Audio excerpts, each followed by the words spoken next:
Good morning and welcome to the Nevada State Board of Pharmacy June 2025 meeting. Today is Wednesday, June 4th, and our meeting will now come to order. My name is Helen Clark and I will be the presiding officer. We'll start with the Board of Pharmacy mission statement. In regulating the practice of pharmacy, the Nevada State Board of Pharmacy has the duty to carry out and enforce the provisions of Nevada law, protect the health, safety, and welfare of the public. Next, we'll do our roll call. Board member Adam Porak. Here. Richard Tomaso. Here. Denise Taylor. Present. Jay Jacobo. Present. Crystal Freitas. Here. And Miss Anna Codd. Here. Okay, great. We have all board members present and we have a quorum. So Mr. Reese, any announcements before we move on? Good morning, Madam President, good morning, public. Typical announcements, the board meetings being held in conformity with open meeting law. For the public, you'll be able to see anybody on Zoom to the camera or the TV to your left.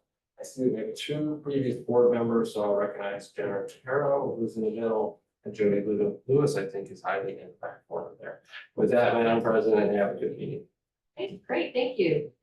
All right, so as our next order of business, the board will open up the floor for any public comment. If we have anyone in the room who wishes to make a public comment, I ask that you come forward now. Or if we have anyone online who wishes to make a public comment, please press the *9 to have your line unmuted or use the raise hand function. Madam President, we're not seeing anyone on Zoom. Okay, and it does not appear that we have anyone in the room wishing to make a public comment. Just as a reminder, there will be a period of public comment at the end of the day as well. And with that, we'll go ahead and move on to the approval of the meeting minutes from the April 2025 meeting. So board members, any discussion on the minutes? I took a look and I do not have any questions or concerns. Madam President, I don't have any concerns. So Crystal Freitas for the record, I move we approve board minutes from April 16th of 2025. I second. Okay, we have a motion by Ms. Freitas, a second by Ms. Jacobo. Any further discussion? Hearing none, all those in favor? Aye. Any opposed? Okay, the motion passes. Next, we have our consent agenda. And for the consent agenda, board members, we will be removing 4UUU, that's Precision Fulfillment Pharmacy, as well as 4DDDD, which is Mark Cuban Cost Plus Manufacturing. Board members, any discussion on the consent agenda? Madam President, just for the public, the consent agenda is, you understand what that is, that does not require an appearance. Any applicant can pull themselves off the consent agenda for a reason that they choose to pull. And then any board member can ask to have something removed and then have the appearance. So that happens at every meeting, but we just have some new people, so I just wanted to make sure that they understand that process. Okay, thank you, Mr. Reese. Madam President, I should take an opportunity to review the consent agenda. Now with the move that we approve the consent agenda with exception to items 4DDU and 4DDD. Crystal Freitas, second. We have a motion by Ms. Jacobo, a second by Ms. Freitas. Any further discussion?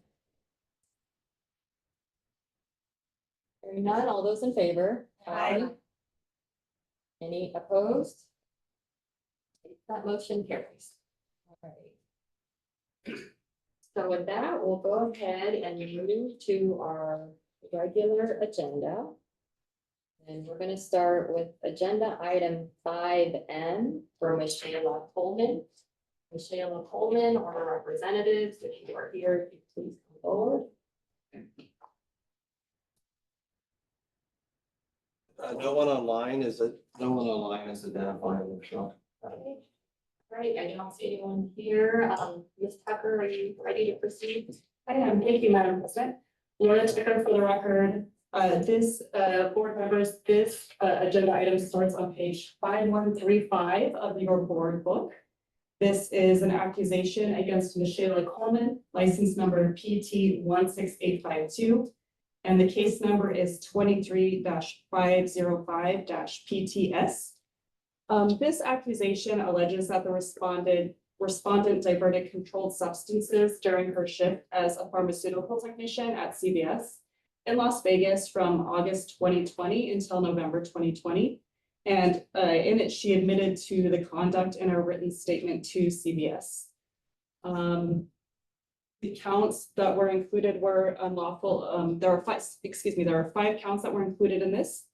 They were unlawful obtaining of controlled substances, unlawful possession of controlled substances, unlawful use of controlled substances, diversion, and unprofessional deceitful conduct. At this point, Madam President and the board, I'm going to move for a default against Michelle Coleman. And I will present to you some exhibits to show that she was properly served. So I'm going to have staff pass out a declaration by Board Coordinator Darlene Massis, along with the 3 accompanying exhibits that go with the declaration.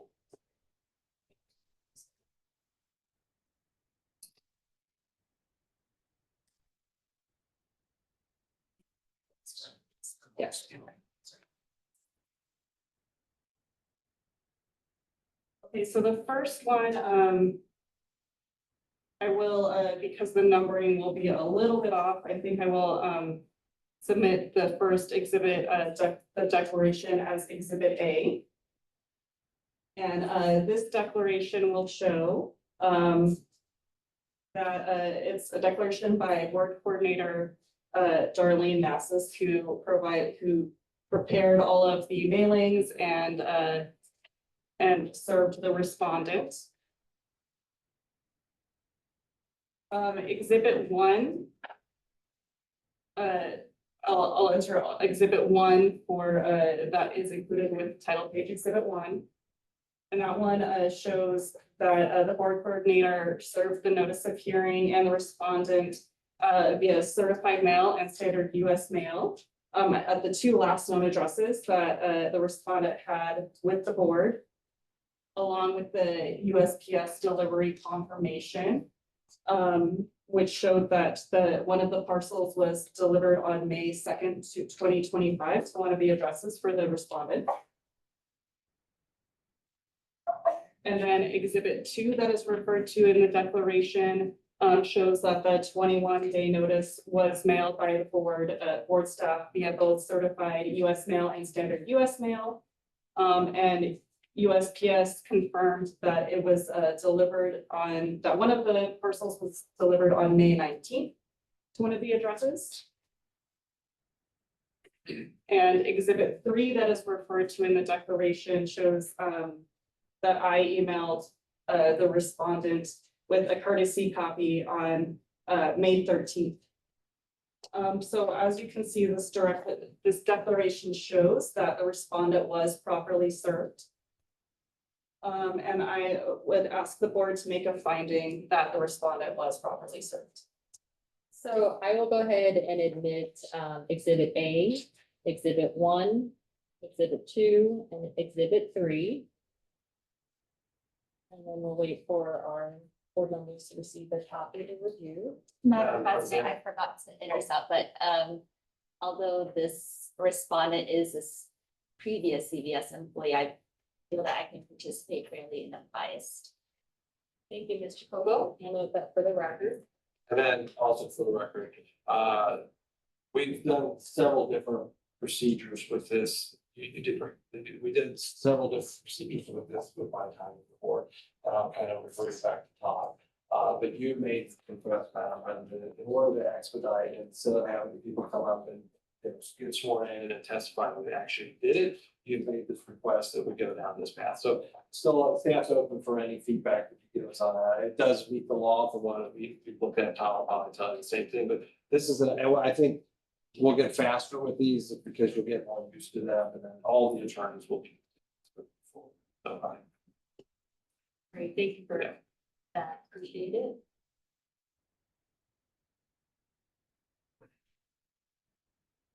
And since you're still hand, Tom, you shook your head, yes, but if you wanna support the board on, direct the whole. Sure, I'll confirm for the record, Senior Deputy Attorney General Todd Weiss, the signed declaration was just given this black testimony for the issues that we're discussing here, so no problem, that's not at all. Need to combine with that we find respondent properly notice served. Crystal, for a second. Motion by Mr. Kogo, second by Ms. Freitas. Any further discussion? All those in favor? Aye. Any opposed? That motion passes. Great, thank you, Laura Tucker, again for the record. Now I'd like to move on to the findings of fact. I would like to ask the board, starting on page 5135 of the board book, to make findings of fact consistent with paragraphs 1 through 7 of the accusation. Second.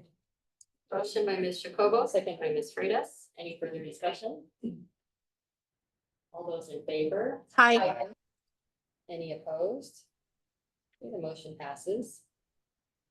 Thank you, Laura Tucker, again for the record. I would like to ask the board to make conclusions of law consistent with paragraphs 8 through 20 of the accusation, starting with page 5136 in the board book. Crystal, for a second.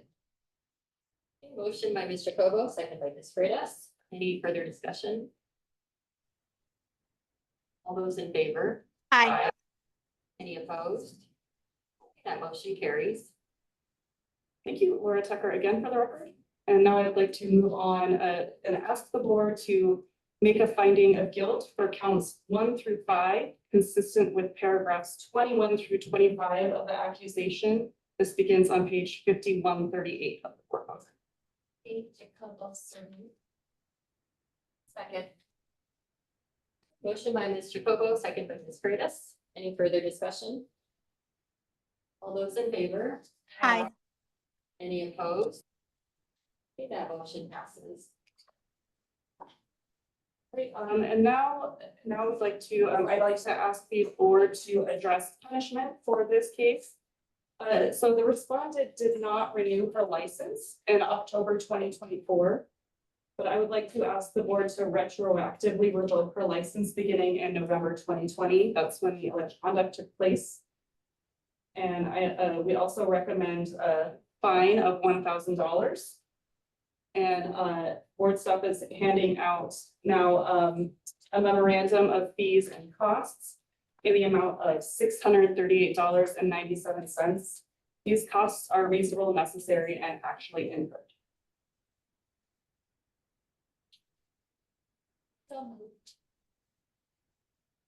Second. Okay, we have a motion by Mr. Kogo, a second by Ms. Freitas. Any further discussion? Okay, all those in favor? Aye. Any opposed? That motion carries. Thank you so much. All right, so we will move to our next agenda item.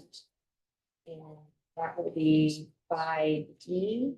Will we be taking all the, assuming we're gonna combine all the part-time pharmacies? 5E, 5F, 5H, 5N. Yeah, I'll leave it for Greg. Once continued, which I think you probably dealt with, it's 5J, so that will not be there just for the record, but it's the chat box. Greg, are we doing them all together? Yes, and I can walk you through that, the item number. All right, so I'll call for Cartel Specialty Pharmacy as well as Jeffrey Lang and Robert C.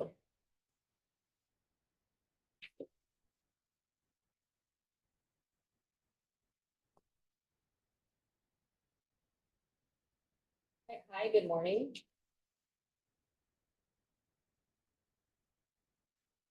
Good morning. I have each of you state your full name for the record. Everybody. Is that not working? Yeah, that's working. It's gonna be up. Jeffrey Lang. Thank you. Robert Sink. Good morning, Board. Joey Gilbert for the record, representing both Partel Pharmacy, Jeffrey Lang and Robert Seek. So for Mr. Lang and Mr. Seek, I'm going to swear you both in together, but I'll need a verbal affirmation from each of you. Join me in raising your right hand. Do you swear that the testimony that you're about to provide will be both truthful and complete? Yes. Yes. Thank you so much. And with that, I'll turn it over to Mr. Zunino. Thank you, Madam President. For the record, Greg Zanino, and I'm presenting this matter on behalf of board staff. The parties, Dr. Seek and myself, in consultation with the director, have prepared a stipulation of proposed order for your consideration and possible approval. And there are actually two stipulations here, so I'll take the one first that pertains to Partel and Dr. Seek. And then there's a separate stipulation that relates to Dr. Lang, and what I plan to do is kind of take that after we take the So, first one. Mr. Zunino, will you be providing a brief background as to what the accusations were as well? I will. Thank you. So if approved, this stipulation, and this was sent to you last week via email, it's not in the board book.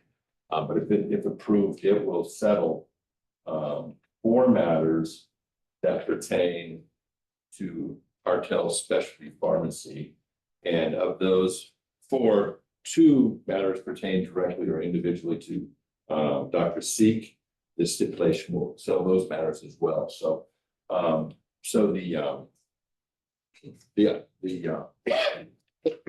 items in question have been agendized as item 5E, 5F, 5H, 5I, 5N, and 5O.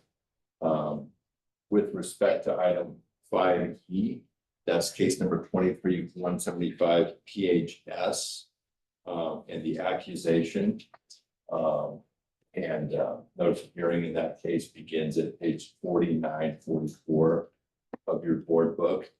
I'll note that Christopher Peters is also named as respondent in that accusation. However, that matter was settled at the April 16th, 2025 meeting. So that was settled roughly 6 weeks ago. So the only party remaining, the only respondent remaining is Partel Specialty Pharmacy. And so that in addition to that matter, this case stipulation will settle if approved. Item number 5F, which is case number 23-239 PHS. The accusation begins at page 4956 of your board book. Additionally, this case will settle, this stipulation if approved will settle items 5H and 5I. As I said, those are case numbers 23-429 PHS and 23-429 RPHAS. This stipulation will not address the matter as it pertains to David Whitehouse. That will be continued, and hopefully we'll have this stipulation for the next meeting concerning Dr. Whitehouse. The accusation in that case, 23-429, begins at page 5070 of your board book. And then finally, the last case that this will settle, and as I said, these are itemized in 5N and 5O of the agenda. This is case number, these are case numbers 24-424 PHS and 24-424 RPHS. The accusation did not appear in the board book because it was drafted recently served, but the goal is to kind of roll that into the stipulation and settle that as well. So the stipulation, in addition to the accusation with this particular case, was emailed to you. So you should have an email copy of the accusation.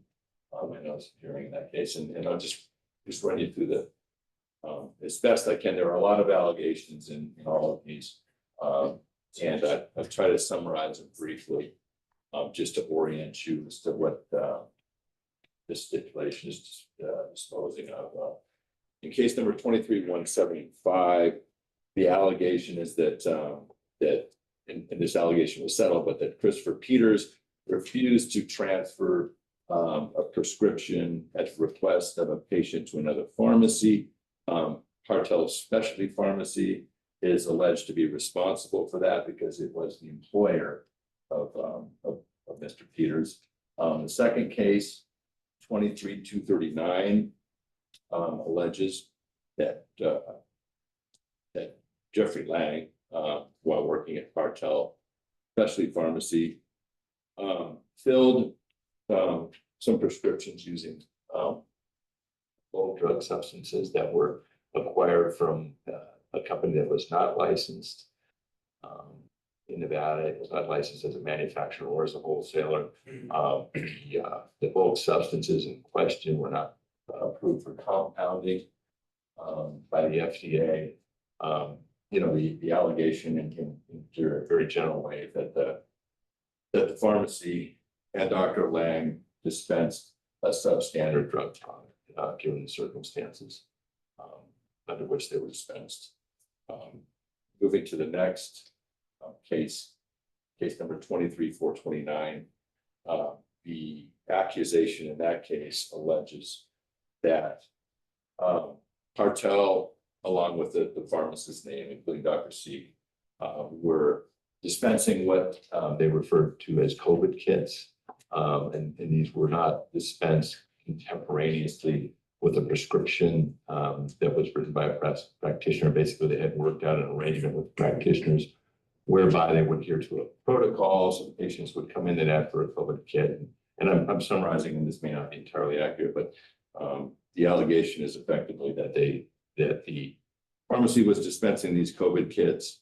There was not they were doing this pursuant to a protocol that they had worked out with the prescribing practitioners, but there was not a contemporaneous prescription issued, and they were substituting a generic product that the prescribing practitioner had not authorized. So that's the nature of the allegations in that case. And then finally, in this last case, 24-424, the allegations are that Hartel and Dr. Seek, as the managing pharmacist, were filling prescriptions that were, including prescriptions for testosterone, which are controlled. They were written on a piece of paper. The signatures were stamped. They didn't contain original signatures. And they were filling those, and they filled quite a few of those prescriptions.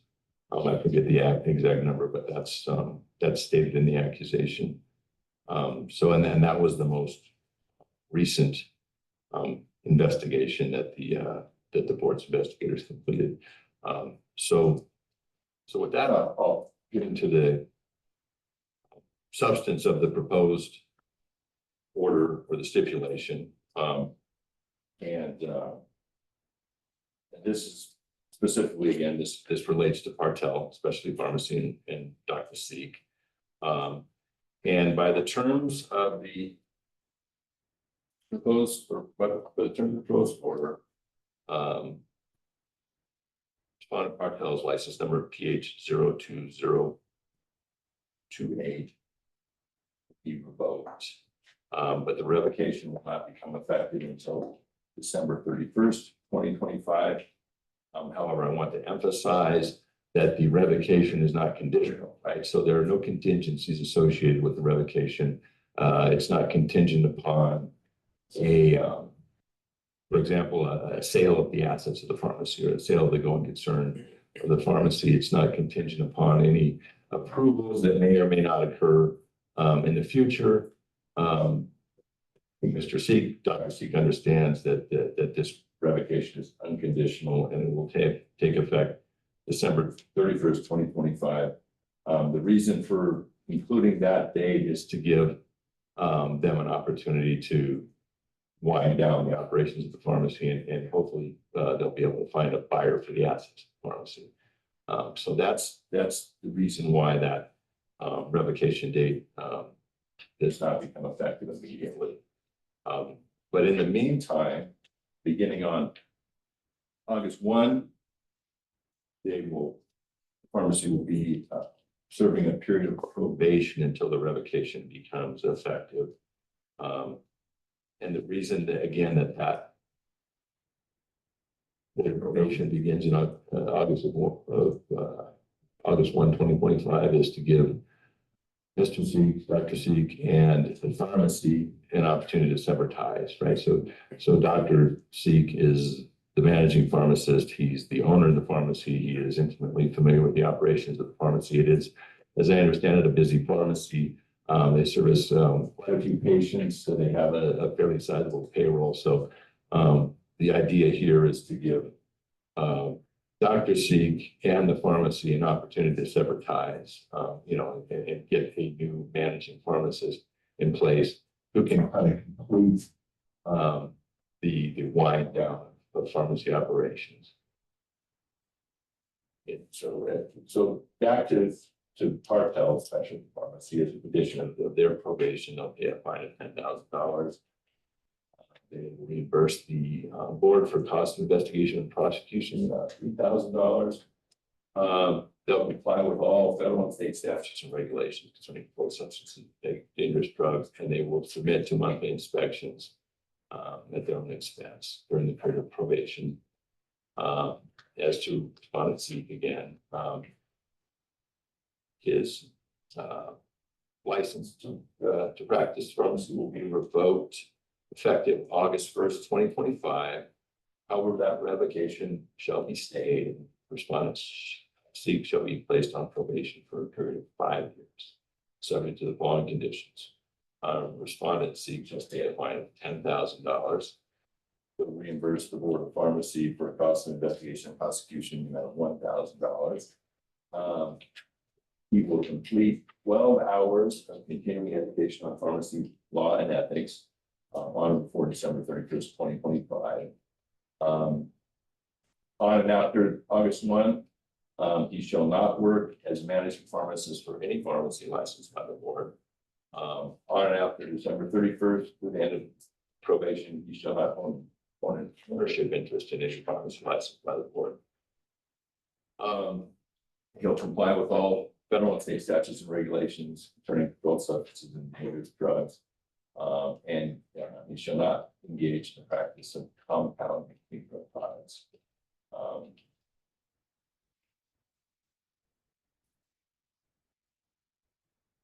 So naturally, Dr. Zeke understands that this matter will be reported to the National Practitioner Data Bank. And I would note that again, because this is a busy pharmacy, we put quite a bit of thought into the way that we structured this. And I will turn it over to Mr. Gilbert and his clients to answer any questions that you may have. Madam President, before we do that, we put the mic pucks on the ground to keep them out of your way, but I'm going to have staff just take a second and move those up for you, because just the public can hear you. I wish you that. I just would like to improve this. Then for the, since we have a number of stipulations.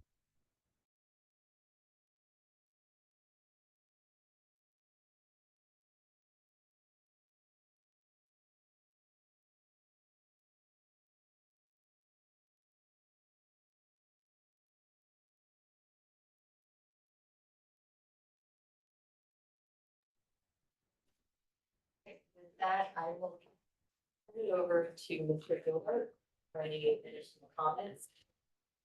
Thank you. Good morning.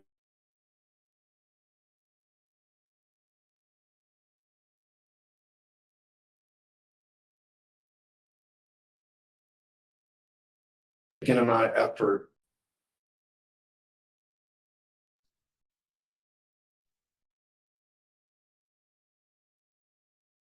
I think it's imperative to, none of this is taken lightly. These are significant penalties, obviously for Mr. Zeke and Mr. Lang, and of course, Partel. They're here today to accept responsibility. That's why those stipulations are signed in front of you. They're not here to minimize any conduct. They're not here to justify things. What Mr. Zeke wanted to do was to accept responsibility He's going to be paying heavy fines. His livelihood as a pharmacist, managing pharmacist, compounding pharmacist is going away. He knows that. Doesn't take that lightly. And in some of these cases, you know, you've got situations where they believe they're in compliance and in hindsight, they weren't. Again, I want to, you know, commend the attorneys, everyone involved here. It's been a pleasure working with Mr. Zanino. This was a ton of information. There was a lot of things to work through, a lot of hours going back and forth to get to this. And we try to be mindful of what the board's concerns would be. Because I've been many of these meetings. I've seen where your concerns and where your expectations are. So I think that we've done a great job in providing some context here and also providing what I believe are very stiff penalties and punishments, which my clients are willing to accept. I ask that you follow the negotiation, the stipulation, because as I've said, Mr. Seek will be on probation for 5 years. He will be no longer serving as a managing pharmacist, as a pharmacist, compounding pharmacist. He can't hold an interest in a pharmacy. And again, that's not something we take lightly. He's accepted responsibility. He'll be doing continuing education classes. And so again, I can't restate it enough without being redundant that an amount of time, significant amount of time has gone into preparing these stipulations. And you know, I'm hopeful that not only that you'll agree with it, but that you'll be satisfied that Mr. Seek has owned this. He's here to accept that responsibility, as I've said, as Partel is and as Mr. Lang will do. And so again, we've been mindful in how we've moved through this. And again, they accept full responsibility, and I think it's been thoughtfully resolved. Thank you, Mr. Gilbert.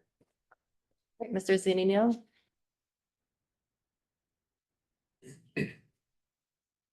I would agree with Mr. Gilbert. I think this is a fair resolution, but obviously I defer to you. You all have the expertise in this field that I don't. Can you go over the next stipulation, please? Okay, so I'll cover the next stipulation.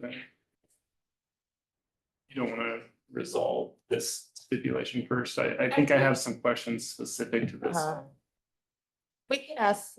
We can do questions. I just think it would be helpful to have all the information in its totality before rendering our decision. But I think questions are appropriate if you want to ask any questions at this time regarding this. Adam Porth for the record. Are there any pharmacists employed at Partel Pharmacy today that are not named on as a agenda item? No, there's not. Thank you. Yeah, I do have a question on the stipulation. So can you tell me again why we would be postponing the probation to August 1st? I think that's what you said. So that the probation would become effective August 1st. The state of revocation would become effective August 1st. And that was put into the stipulation at Mr. Gilbert's request, because I think that Mr. Seek is probably going to need to serve as the managing pharmacist and be involved in the negotiations for the sale of the pharmacy. And I think there's a concern that probation and the associated inability to serve as managing pharmacist would potentially impact his ability to negotiate a sale of the pharmacy. And that's, and it struck me as a reasonable request. And so I might have missed it, but I don't see August 1st. I see August 31st. August 1st listed in the stip. It's listed in the stip for Partel, and for Mr. Seek, Mr. Lang's is a little bit different, and you might be looking at that one. Oh, I am looking at Mr. Lang's. Yeah. Were they? For the record, I share the same concerns. I understand maybe why we would have August for Mr. Seek. However, any action against the pharmacy itself, I don't see any reason why that couldn't happen immediately. I agree. It sounds like it's just meant maybe to make it more convenient for the respondents. Well, and just for the sake of consistency, I did that, you know, Yeah. sort of companion provisions, but I don't think that necessarily there's a problem with making the probation as it pertains to Partel effective immediately. You know, and Mr. Gilbert may have some. I Comments, think but- you should proceed, and then when we get to the end, Tom will help you with what your paths are, but I think you're gathering good information and discussion, so I would just keep going. Well, I will give Mr. Gilbert an opportunity to comment if you wish. Yes, thank you, Madam President. I'll just simply say that this is a very busy pharmacy. Mr. Seek, again, doesn't take lightly what's happening here. There's already procedures in place where he's going to be stepping away. Olga's the Pickens, the managing pharmacist, that's underway now. We're not going to be waiting. I expect it to be done much quicker, but we just wanted to give ourselves a little bit of runway. And just being completely candid, yes, we are speaking with outside parties, interested parties. And so we're just trying to be as careful as we can with regards to there's an extreme amount of business moving through this pharmacy. As Mr. Zanino said, Mr. Seek holds, very valuable information. And I'm happy to provide updates, or we could, expedite it. I can tell you it's not going to take till August 1st. But I wanted to just have a little extra time. Here we are in June, summer months, we're moving as fast as we can. And again, that was my request, just to give us a little time. Mr. Seek knows he is on probation. He's been treated as such. He is, again, stepping away from a lot of the duties to try and hand things out and to not be, in such a significant role, I guess is what I would say. But that was simply just asking for a little extra time to get affairs in order. Again, when I say busy pharmacy, they were a very busy pharmacy. There's a lot of moving parts there. And so it was just more of a request of mine, just to accommodate all the work we're doing. As I said earlier, there has been a tremendous amount of information that came to us that we are, obviously things need to change. Obviously the things that came before the board and that brought Mr. Seek here, we were addressing immediately. And I can assure the board that those things are all taking place now, so that nothing like this can happen again. And so again, I just would respectfully request a little leeway. It's not much time. If I don't want to say anything further because we can, I guess talk about it, but I really don't think it's too much to ask. And again, Mr. Seek knows that he is on his best behavior would be an understatement, but we know that we're being looked at heavily. We've had investigators in there. They're ongoing. And so there's I can give the board that assurance that things are changed in there and we're just working on it. It's just, again, there's a lot taking place and we've got interested parties. And so we're just trying not to shut this pharmacy down when we have such a huge patient load. Thank you. All right. Madam President, if I can just state briefly for the record, I just want to point out too, just because it's going to weigh on your decision. NAC 639-227 does require at least 15 days notice prior to the sale. So just to be clear, the board members, they'll have to get back to a board meeting before the time limit comes up on the step and get approval from you for the ownership change, so that you still have the proper oversight of that. So timing will be difficult because no ownership change will happen unless you. Thank you. Okay, I guess board members, any additional questions at this time? Otherwise, we'll move on to the next step. Okay, we'll have a chance for questions later as well. All right, Mr. Zanino. Thank you, Madam President. I will present then for you the terms of the stipulation and proposed order as it pertains to Dr. Lang. That's case number 23-239 RPHS. This has been itemized as agenda item number 5G. The accusation is styled a second amended accusation, and it begins at page 5013 of your board book. And just to reiterate, the allegations in summary are that Dr. Lang filled prescriptions using bulk drug substances that were purchased from an unlicensed party, presumably an unlicensed manufacturer that has operations in China. Those substances were not approved by the FDA.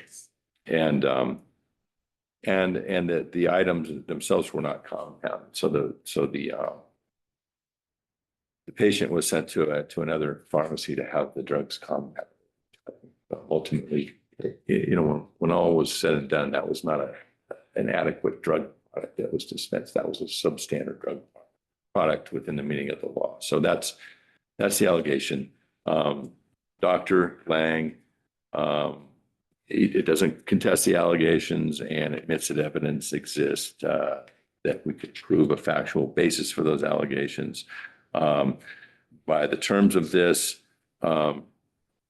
Lang's certificate of registration number 17503 is revoked effective immediately. However, the revocation is stayed and respondent Lang is placed on probation for a period of 5 years, subject to the following conditions. He agrees to pay an administrative fine of $10,000. He agrees to reimburse the board for cost of investigation and prosecution, the amount of $1,000. On or before December 31st, 2025, he shall complete 12 hours of continuing education on pharmacy law and ethics. During the period of probation, respondent Lang shall not work as a managing pharmacist or hold an ownership in any ownership interest in any pharmacy licensed by the board other than Elite RX license number PH04615. And I'll give you a little background on that. Dr. Lang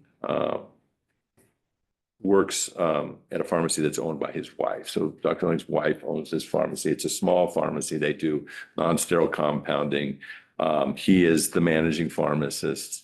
And he severed ties with Partel some time ago. And he went into business with his wife. I think this is his focus now. And he wants, if at all possible, to kind of keep this pharmacy afloat. So that's the reason for that provision. He agrees to comply with all federal and state laws and regulations. And he agrees that he shall not engage in compounding sterile compounded drug products for a period of 2 years from the date of approval. So he'll be engaged in non-sterile compounding, but he will not be able to engage in any sterile compounding for a period of 2 years. And of course, he understands that this will be reported to the National Practitioner Data Bank. Then I'll turn it over to you. If you have any questions?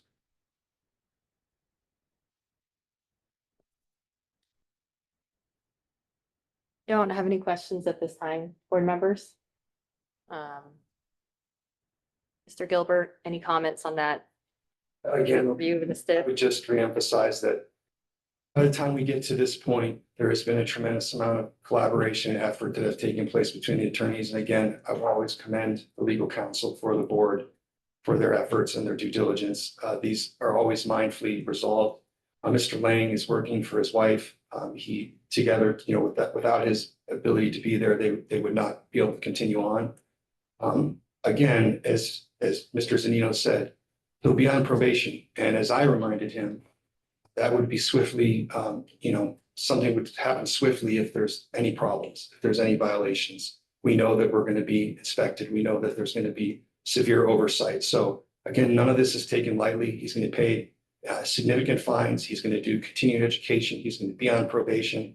And as I said to him, expect to be supervised. And if there's any problems or there's any reoccurrences, you're not going to be working there. And so I think he knows that. And again, as I've said numerous times, these gentlemen accept full responsibility. There's always two sides to every story. I do believe that there's things that could, potentially be argued or be brought. But at the end of the day, he made a mistake. He screwed up in hindsight. He believed, he relied to his detriment on the statements of someone else. The things were not in order the way they needed to be. And so he's here.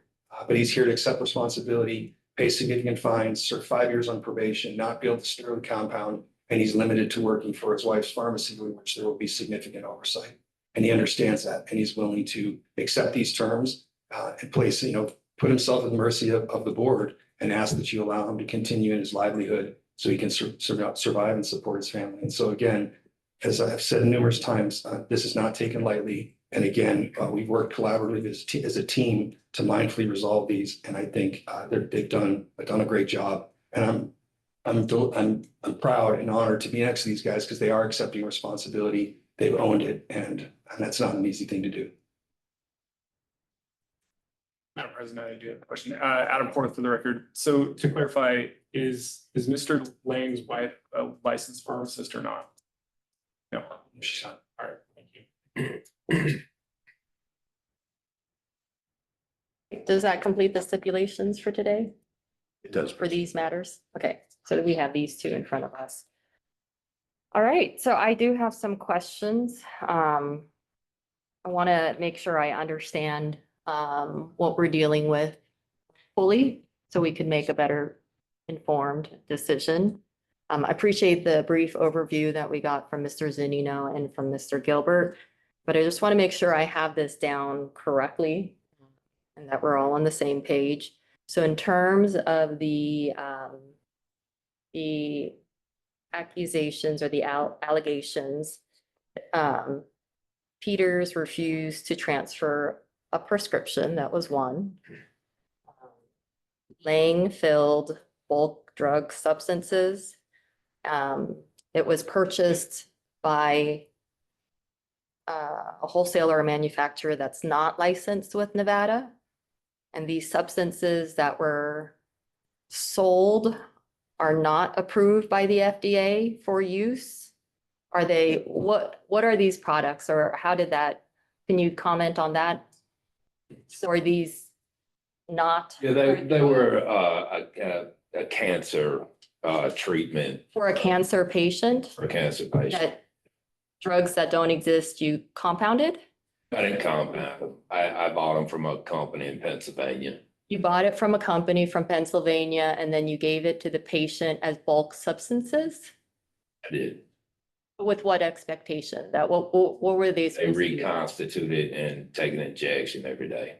And then is that a case where that drug should have been compounded in a sterile compound? I believe so. I'm a little unclear on that. We do some other medications that we buy from like McKesson, like Pregnil, and people compound that themselves, or they reconstitute it themselves and inject it. So we probably should have sent it to a sterile pharmacy. And then just to be clear, your pharmacy or the Partel was not able to compound that? We don't have a sterile license, or we didn't. I don't know if they do that.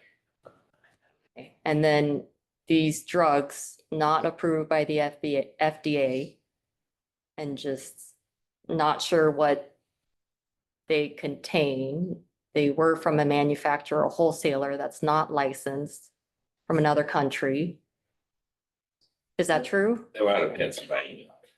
So the manufacturer was out of Pennsylvania. I thought Mr. Zanino had mentioned it was out of the country, drugs. There was an indication that that Pennsylvania company was like a subsidiary of a Chinese company. Okay, well, for all we know, we don't have that information, so So if I could add a little more context.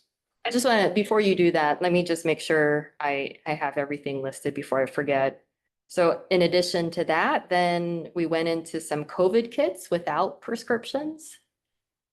Just the protocol, and then we auto or substituted part of a drug mix or drug product without the authorization from the provider. And then lastly, what I have is controlled substances, testosterone. Mr. Zanino said it was filled quite a few, but I think that's probably somewhat of an understatement. They were written on paper and then the signatures were stamped for these controlled substances. That's correct. All right, so did I get everything? Okay, and then, so if you wish to comment on that. So with regards to the medication that Mr. Lang had filled, it had received RIB approved protocol. So the Institutional Review Board, they were peptides. They've gone through an observational study, practitioner reviewed and prescribed. There's no compounding necessary. and they were FDA registered supplier. But again, they were relying on statements from the wholesaler that were just not accurate. And again, in hindsight, it was not the correct thing to do because And the wholesaler's not licensed and it hasn't been vetted by the state, and so there's a lot of issues, right? first, Anything else? Right. Okay, board members, any additional questions? Before we move into discussion? Yes. All right, then let's start our discussion. So I read this, I read it in our board book. And when I read it, I was shocked. And then today, as you know, the parties sit in front of us, I am just flabbergasted because of how egregious some of these things are. I think from a pharmacy standpoint, this is somewhat some of the worst case scenarios, right? So I mean, if you think about like we have a cancer patient and then there's a drug that's not FDA approved. It's a vulnerable person, and then they're given bulk substances. And they're not even sure, they didn't even, I don't know, it just, I can't wrap my head around it. I think I mean, if you talk about unsafe and dangerous to the public, this is unsafe, this is dangerous. They should have known better, right? It's not an FDA approved drug. You don't give out bulk substances and say, okay, compound it somewhere. I can't, I mean, that in itself breaks so many laws, right? There's just so much upon so much there. It almost makes the other things that are also egregious, somewhat less, like I'm just shocked. I mean, even with the narcotics. So what, we're just stamped over and over and over, like there's no regard at all in terms of safety, the laws, protecting the public.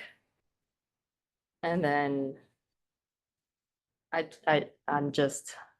don't have enough words to express my concern and disappointment in this matter. Yeah, Adam Porth for the record, I would echo that. I mean, the fact that with the bulk drug products not being involved in it, I mean, we have no idea if this patient was in an IRB approved study. Obviously, probably not, given the source of the products. So that's pretty egregious. You mentioned quite a few prescriptions for controlled substances on the order of 6,000, it looks like, based on what's in the record. So, you know, this is not a situation of the system was down and we couldn't electronically prescribe these things. This was clearly, from my perspective, a scheme to be able to provide these medications easily and maybe without a bona fide relationship with the providers. The COVID and emergency kit situation, same thing, and then, you know, probably the least of which of the things that we've talked about here is the not wanting to transfer a prescription and saying that we have a secret formula that you can't have. And so my concern without taking immediate action on the pharmacy is that what's the next thing that's going to happen? This is clearly something where we just had this case that came up that we, as a board, didn't have any knowledge of when we were considering some of the other things with this pharmacy and the stipulation at a previous meeting. So my concern is I share with President Park that there is danger to the public here. And so that's my thing. You know, we do obviously have to balance the ability of both Cartel Pharmacy and apparently Elite RX to continue to operate and serve the patients that they have in a legitimate manner. And so I'm just really struggling with how do we do that in this case? So. I mean, Mr. Gilbert said there's an extreme amount of business and it's a very busy pharmacy, but that concerns me, right? Like with the risk that's out there and the number of people that they're currently serving. It just, I'm concerned about the dates and I think that, we need to take precautions sooner in order to protect the public. That was my concern from hearing some of those comments. Yeah, and I'm still very confused about, we have a situation with the pharmacy license for Partel where we're talking about delaying probation until August. That has something to do with the contingency of the sale. I don't, I don't understand why that, I can understand why Mr. Seek would need to have time as the managing pharmacist. That piece, I guess I can understand that argument, but to say that we don't need to have the pharmacy on immediate probation, odd. that's very odd to me. When I was questioning, how do we revoke a license, but then we can approve a change in ownership before that? The revocation of the Partel license is going to be on December 31st, correct? Yeah, and so there would not be a change of ownership. It would have to be a new pharmacy application because this pharmacy license is going away. It's revoked unconditionally December 31st of this year. So this will have to be a new pharmacy application coupled with a sale of the assets, right? And the new pharmacy may operate and probably will operate at the same location, but they're not going to want to buy this as a going concern because the pharmacy license is going to be revoked. And I don't see a reason why Probation. a probation would have to do with the sale if we're going to have to apply as a new pharmacy.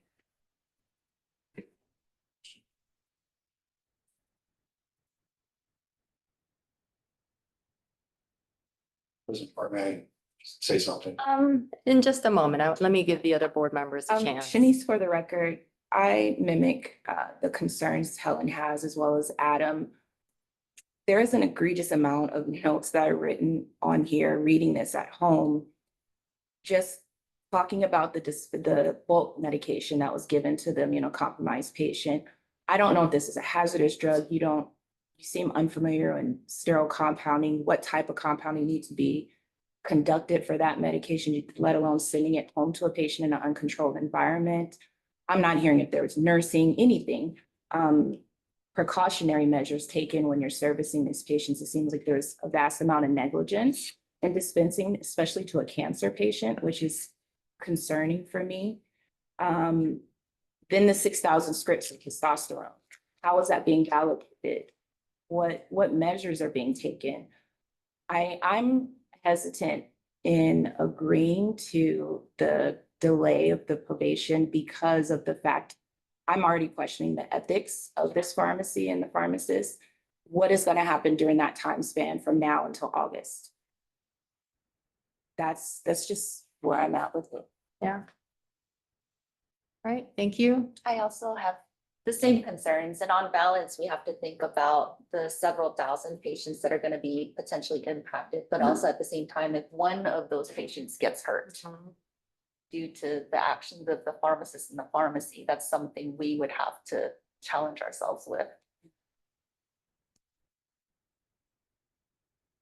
Okay, any other comments?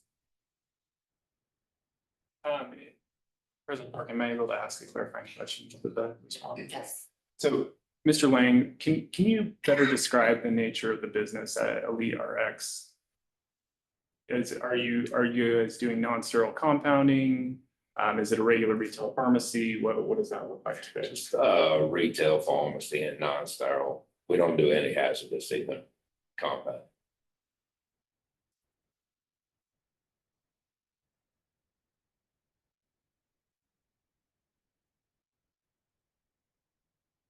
Mr. Tomaso?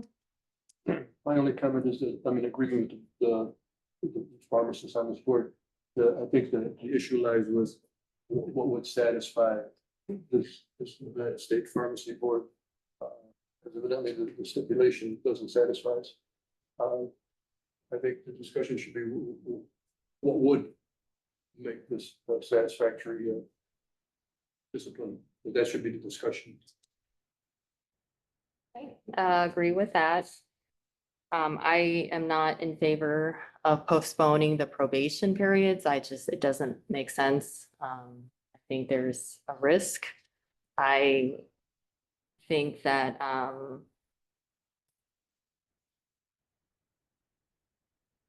I guess I'm unsure about the stayed revocation for the pharmacy. Does it have to be at the end of the year, or can we? I want to protect the public. How do we best protect the public during that interim period? Yeah, I think what we should do is, I'm gonna request a quick break. We'll come back with, not that Todd needs me, but I have to check on something else myself. So I think that Todd will come back and give you what all your options are, just as a reminder, and then you can kind of middle your way to where you're gonna go. If we could just take a bathroom break real Yeah, quick. Adam Forth for the record. Before we do that, I think part of that consideration needs to be neither Partel Pharmacy nor Elite RX had at any point sterile compounding capabilities, nor do they desire to in the future, I guess. And so when we think about the situation of drugs that should have been done that way, I mean, when we're saying you can't do sterile compounding, well, they never could do sterile compounding, right? So that's that piece of the stipulation really doesn't hold a lot of weight with me. I just, the fact that we are saying can't be managing pharmacists except for the one that you're already at, doesn't kind of sit really well with me. I agree. So I think that there needs to be some discussion around with both pharmacies, like how are we gonna handle that moving forward? Yeah. Well, we're gonna give it all its full time. I need to do something else, and then, I'll have a moment to take a break and he'll tell you what you can do. All right, we'll take a brief recess. We are back, our meeting, and we're continuing on with Partel Specialty Pharmacy, Robert Seek and Jeffrey Lang. Turn it over to, I guess, our counselors to see if there's any further discussion from the recess. So I believe that with regard to the stipulation involving Partel, that Partel is prepared to agree to an amendment that would make that probation effective immediately. I would ask you, I guess, to consider that, to the extent that you perceive some leniency that's been extended maybe to Dr. Seek, I would argue that, in consideration for that, they've agreed to an unconditional revocation of the pharmacy license. So this was a negotiated deal. And I think they're, prepared to go forward with a contested hearing at some point in the future if we can't get this wrapped up. And then with regard to the Lang stipulation, I think that, again, Mr. Gilbert is prepared to make a proper of evidence as to what, I think they believe there's some mitigating facts, and he's, prepared to kind of explain to you what those mitigating facts are.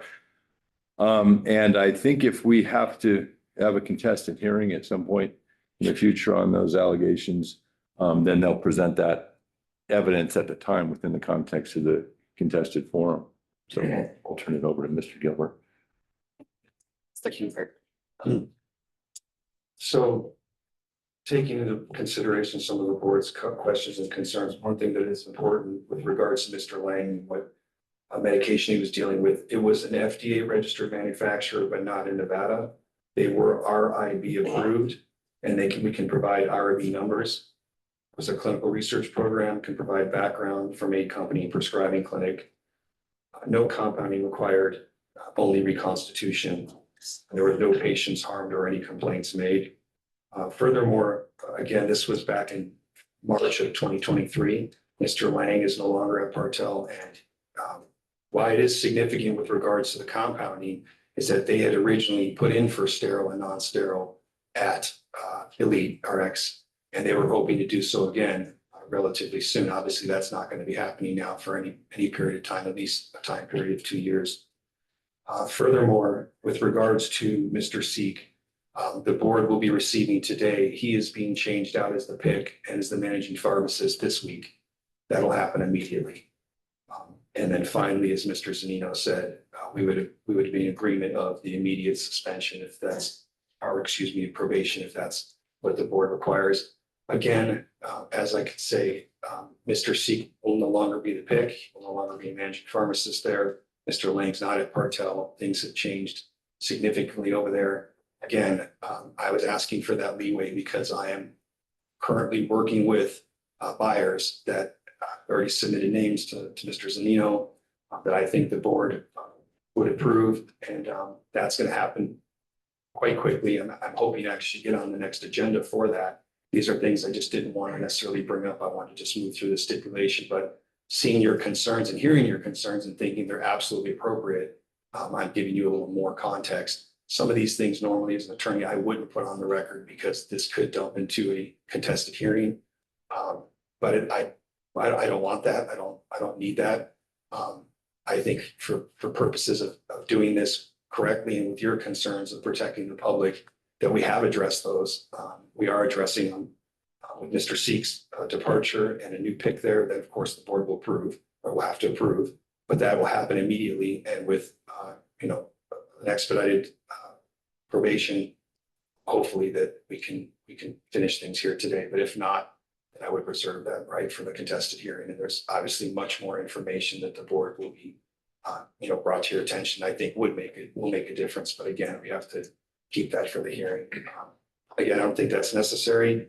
I hope that those clarifications, and I do understand what you're saying on this drug for immune compromised people, but as I just did say, they were IRB approved. We can provide the IRB numbers.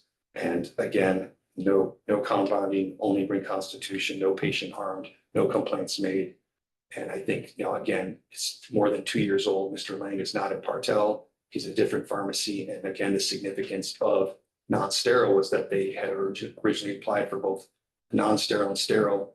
And that is a big thing for them because it would add tremendous value to the pharmacy. And so foregoing that for a period of probably more than 2 years is significant. And again, I hope that answers or provides a little more clarity.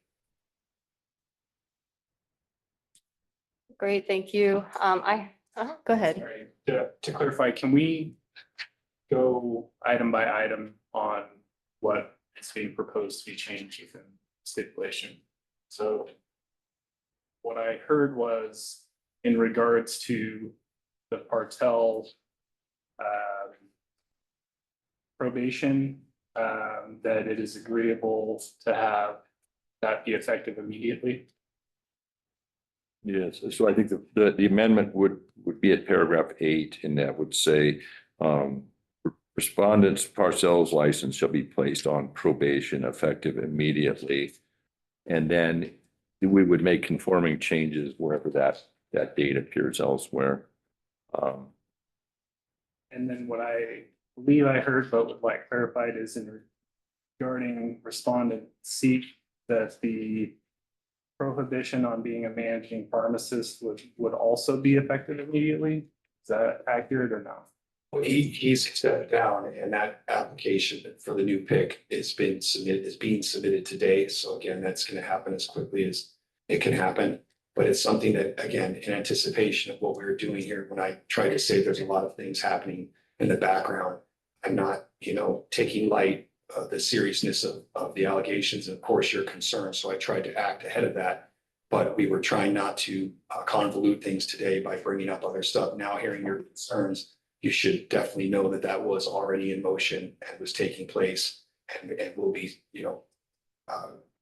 basically achieved as quick as that application is approved by the board. So that was just, being mindful of what was concerned.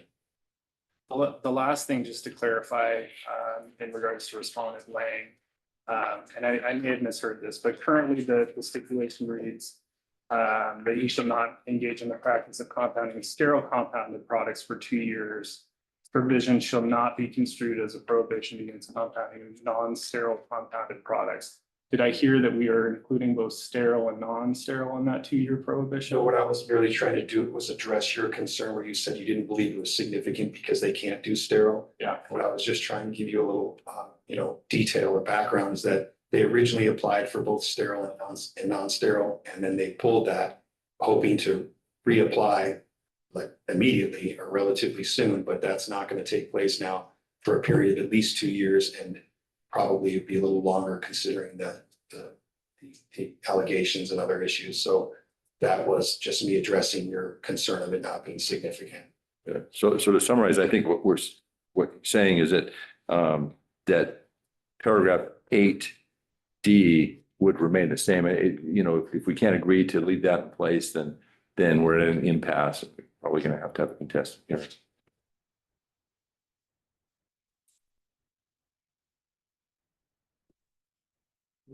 The Lang order? Of the Lang stipulation, the one that has Jeffrey Lang's name on the front, 23-239. I think that's 8F. Is it 8F? It is AF. Okay, so there's a provision that says that he can't. Okay, so D deals with the managing pharmacist ownership, and F deals with the compounding. But I think what I'm hearing is that there's no inclination to agree to an amendment to either one of those provisions, right? Based upon, I think what Mr. Gilbert believes is mitigating evidence in the case. Does Mr. Lang hold ownership interest in Elite Rx? He does not. I think he'd have maybe a community property interest, that's why I included the language ownership interest, because if it's his wife, arguably he has a community property interest in that.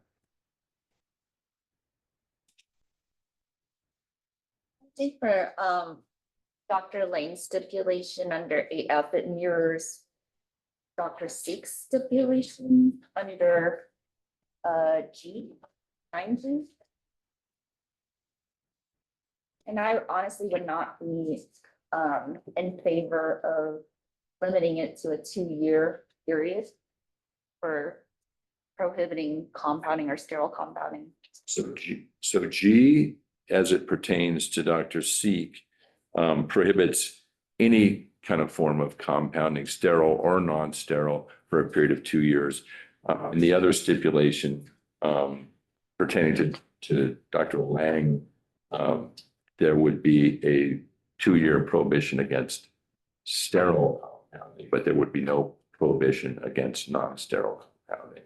And that's what he's currently doing at the pharmacy. For both respondents, I would like it to mirror their actual probationary period, Okay. not limit it to 2 years. And additionally, I would be in favor of extending Dr. Seek's probationary period to 10 years. So I have questions for Dr. Seek. We've asked some questions of Dr. Lang, but I don't quite have Dr. Seek's perspective. Is this Partel is owned by you? Is that correct? That's right. And do you have full ownership? Yep. And then you are also the managing pharmacist of Partel? At this time, yes. Okay. And for the majority of the period or during the period of these events? It was a mix. I was not the managing pharmacist always. Some of the time, the PIC was Jeff Lang. But I was PIC for some of this period. And then as far as the controlled substances, in that instance, was that your protocol? Was that your policy procedure, or you allowed it? Can you comment on that at all? It was a terrible oversight. Looking at it now, per advice of counsel, we agreed to the stipulation order. The issue with what the clinic was prescribing using an electronic system, they did not have access to the actual drug prescribed in a database. So they sent the prescriptions over in the format. They come over along with a number of other prescriptions. So it's hard for 5 or 6 pharmacists to notice that the signature was consistent enough for a stamp. Because of the manner in which they came over, each prescription was also verbally authorized at the end of the day with one of the practitioners associated with the office. We didn't add this context to the order because we realized that despite, these factors which may seem mitigating, that the violations still did occur. And regretfully so. And this is why we, like I said, per advice of counsel, we crafted and agreed to consented and signed the stipulation order as it is. I guess as a managing pharmacist, were you aware of these incidences as they occurred? No, not as they occurred. It was over time when these accumulated. And since the business came over in rapid fashion, that accumulation occurred quite quickly. And then how long has Partel been in business? Over 30 years, I've been the owner for 20. Okay. And then as far as your practice and your involvement in establishing wholesalers or finding, I guess, your wholesalers to conduct business with, what is that process like? We did not previously have a process until this issue came up. We commonly work with well-known wholesalers that supply many compounding pharmacies. The issue in question with the products, which were peptides provided by an FDA registered manufacturer, was a terrible oversight to not verify that the wholesaler had a state-specific license. The wholesaler was registered by the FDA.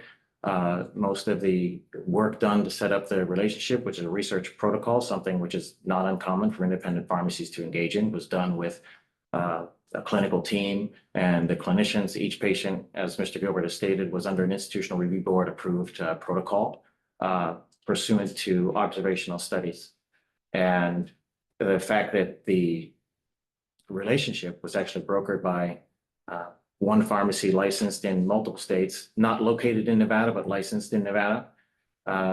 It was erroneously assumed that, okay, this is a copacetic program. And we pursued it, and there should be more due diligence. So now there is provided for the staff, there is an SOP that is not yet complete, but mostly complete for validating all vendors. And so basically there's a vendor packet that would include anyone who solicits us to sell a product. And there are a growing number of manufacturers to sell bulk compounding product. We've learned from this and put an SOP in place that vendor registration has to occur with proper vetting practices, but it's too late to put that in place for this issue. And then as far as the COVID kits and then substituting drugs without the knowledge of the provider? There was another oversight of just that had to do with the flow of business. The company in question, the telemedicine provider, there was miscommunication, with someone called their director of telehealth. As we were told as a company, the only point of contact would be the director of telehealth, a pharmacist, but not a physician. The medical director of the company at the time, the company did not have one. The medical director had resigned. And the issue the company was very concerned about, which would have affected the business relationship, was the fact that one of the medications became unavailable. It was just on short sale. So the agreement with the telehealth director, which to our error was not validated with any of the providers. As we were told, talk only to the director of telehealth. We were given verbal authorization, but massive oversight did not require anything in writing to approve a therapeutically equivalent switch. And I might also that once the out of stock issue was resolved for the drug, each patient that had received the substitution received the original drug as intended. So they got the substituted drug first and then they got the actual later? Is that what you're saying? That's right.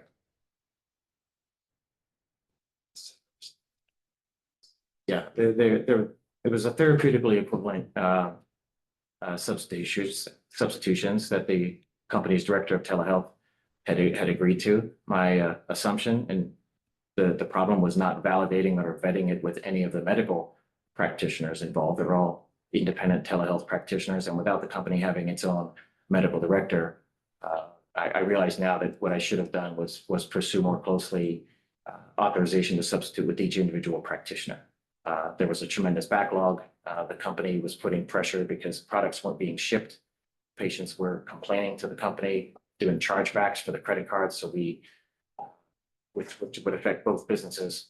So we decided, erroneously so in hindsight, that we would expedite some of the products would have maybe necessarily been used for an acute condition. There weren't other pharmacies that had the product either, so that wasn't an option because it was on national back order. But once the product came back into stock at extra cost to my company, we made sure that patient's original order, as intended by the telehealth provider, was complete. So I guess one thing that I read in the documents was that there was the auto substitution. And then when the drug came back and was available, the billing was still such that it billed for the more expensive medication. It was a flat price negotiated for all products in the kit, which would include shipping, a flat price. So the kit, which I seem to recall was maybe 6 medications total. 7 were actually received when the substitution had to take place. So it was additional medication. Yes, there was a cost differential because the medications, the 2 were substituted for. The 1 medication, the 2 were substituted for had a combined cost that was actually lower than the original drug. However, when the original drug came back in stock, that original drug, as intended, was indeed shipped to the patient. And there was no extra cost billed to the providing company. That was the relationship. The drug was shipped at our expense. Not only the drug, but the shipping cost was covered as well to make sure that the prescribed regimen of medications was received by the patient as originally intended. So I might be, why would you send the original medication after if your testimony is that they were therapeutically equivalent? The company's request, the telehealth providers request, they had received some complaints. The tune completely changed with the director of telehealth. This person did not admit to any agreement to prosecute the substitutions. This person did not check with the actual medical director that oversaw the providers. The company itself was without a medical director. So I think what happened was in an effort to preserve this person's position with the company, they allowed us to proceed as is and said, look, we're worried about complaints. The company was worried about patient complaints to do chargebacks. What that means for a telehealth provider, which is a high risk merchant processing category, you accumulate a few merchant processor chargebacks and you lose your merchant processing account. And this was the pressure that was put. So to make it right and make sure that we don't receive a complaint, would you agree to send the original drug as prescribed because it's what patients were expecting due to the consult, and we did. And then in your role, you have oversight as the managing pharmacist. Did you approve these protocols and these processes? Was that? It was a combined thing agreed to based on the business relationship that was arranged with the telehealth provider and staff. And then do you have policies and procedures for operating? We have some, admittedly, they may be quite anemic, but they have grown robustly. We have added additional policies and procedures, which would include matters related to the stamped or digitized prescriptions and validation that no longer a telephone verification with the practicing clinic is valid. There must be only one way, and force it upon any existing or prospective client that they must be in compliance to make sure the pharmacy is in compliance with the proper delivery of medications. So that is one SOP that is renewed, and the other SOP is the vendor validation. And then do any of your policies or procedures touch on transferring or secret formulas or things of that nature? That issue with Chris Peters, I was not on the telephone. My understanding of the issue and the representation with the receiving pharmacist, who happened to be a former employee, actually, who at one time was, say, somewhat punitive for the company for having lost his position. I I cannot say with clarity that it was accurately represented. I don't think that Mr. Peters would refuse to transfer a prescription. That is done.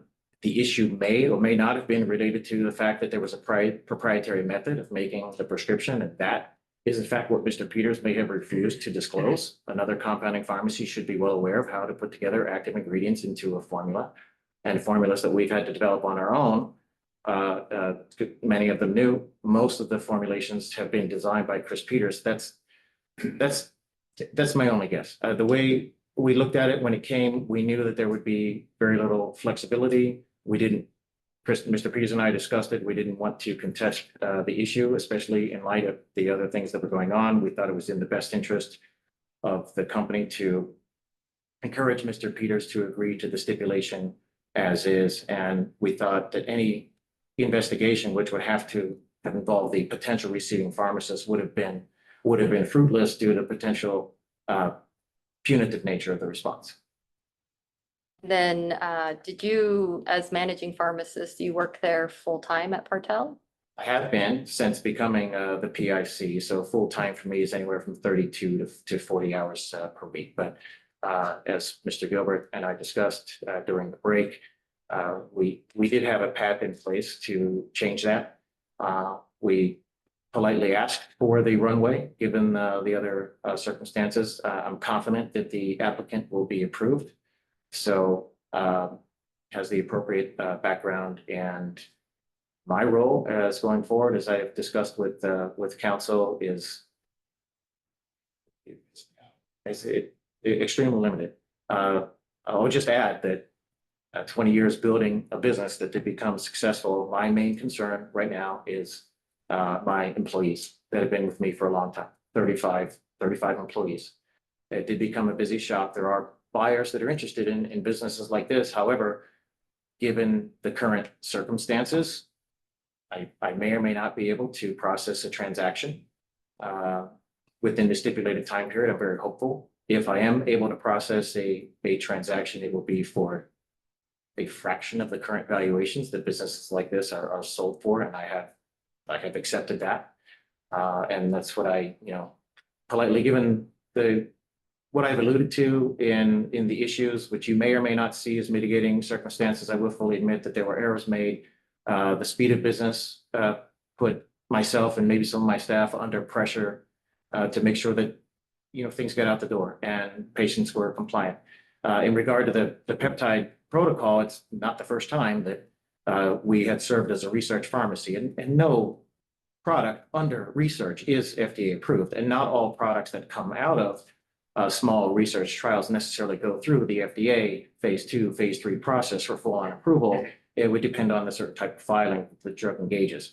But we were of the opinion that based on the clinical presentation, the parent company, not the manufacturer, but the clinical company that presented, this is what we're doing with patients, here's how we assess them, here's our results so far, based on reducing disease markers. And I could ask them if they want to do a full presentation for the board. Did you think it was a clinical trial? It was a clinical trial. It was an institutional review board clinical trial. And it was, like I said, something that we had done before.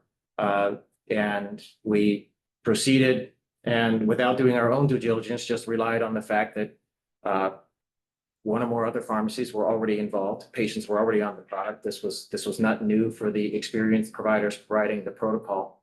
And we decided to proceed.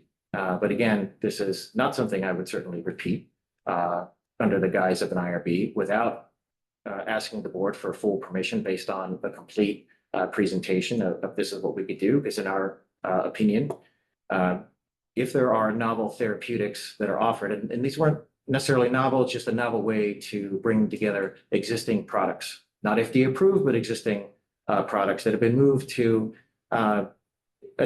various categories on the yet pending FDA bulk substances compounding list because they are peptides. But because the protocol had already been engaged for at least 2 years before my pharmacy got involved, I was presented the safety and the efficacy data. I thought it was a wise decision to provide the product for the patient. So final product, nothing was compounded.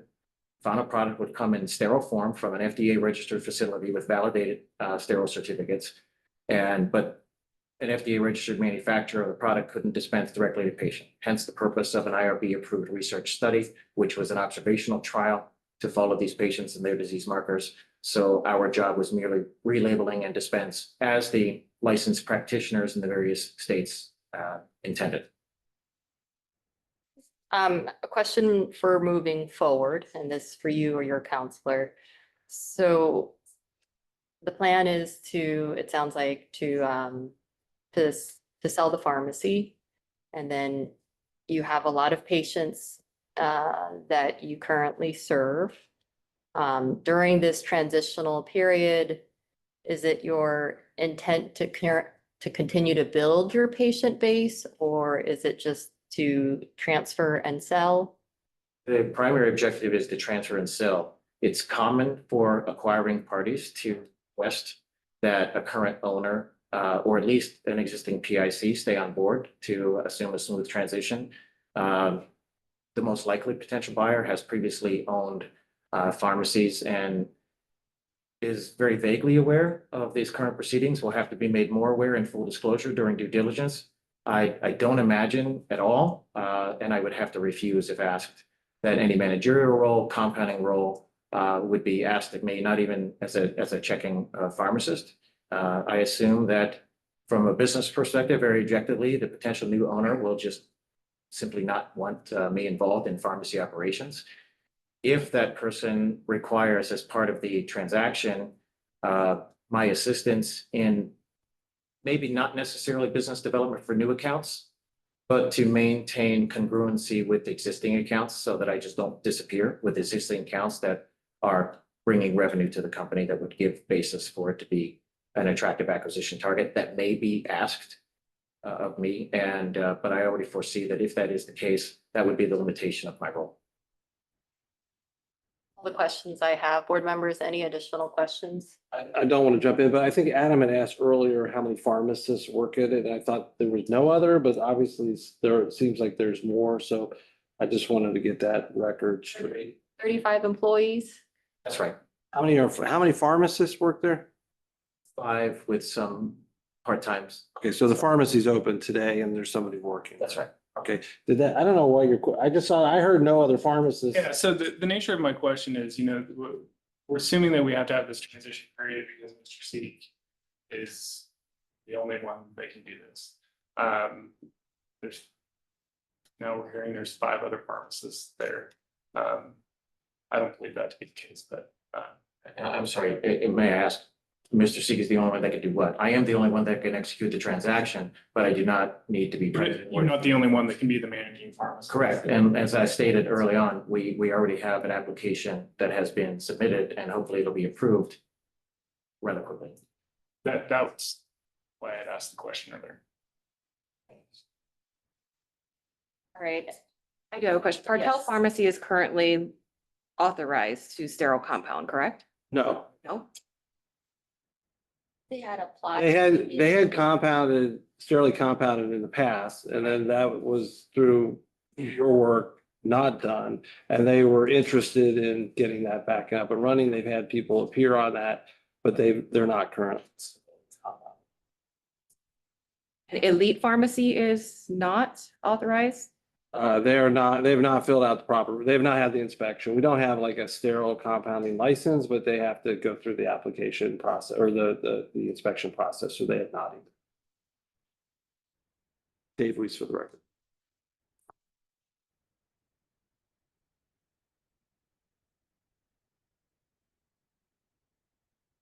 Any other questions, board members?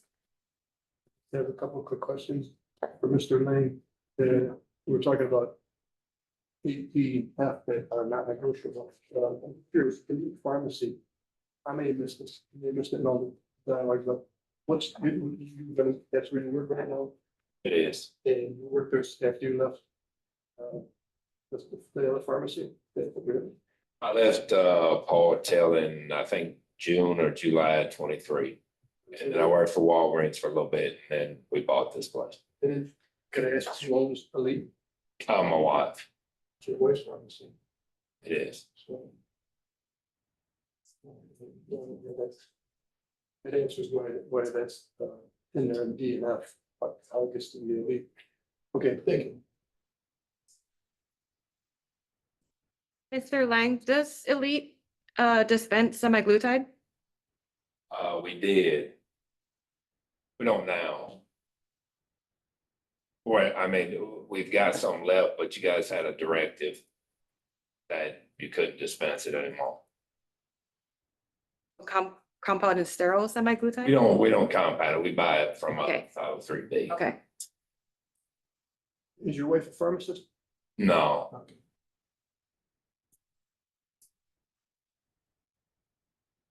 Do we have to? Chairman, do we have to get direction as to council here? As to what our options are?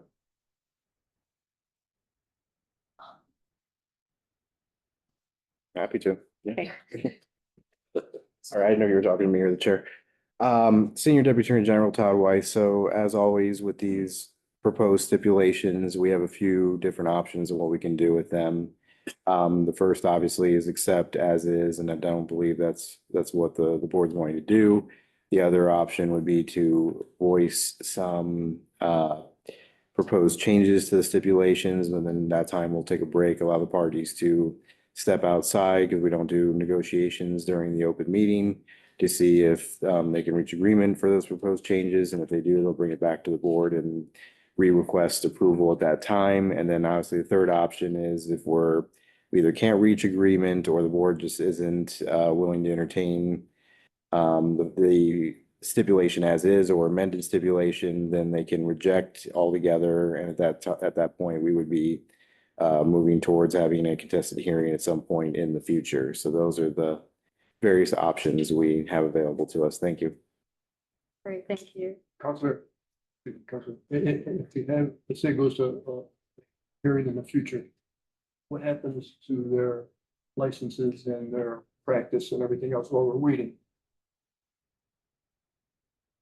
Senior Deputy Attorney General Todd Weiss, unless there is some emergent action ordered by the board, nothing would happen to their license in the interim. There can be no action until there's a hearing on the merits. Thank you. Sorry, I have one more question. Sure. Sorry for Mr. Lang. I just have a question about when you dispense the peptides and things like, were you the managing pharmacist at that time or were you just the pharmacist at Partel? I was managing pharmacist. Okay, thank you. Are you the only pharmacist that works at Elite? Is it closed today? Dave Weiss for the record. But not until I get back, It's closed till you get back. right? Okay.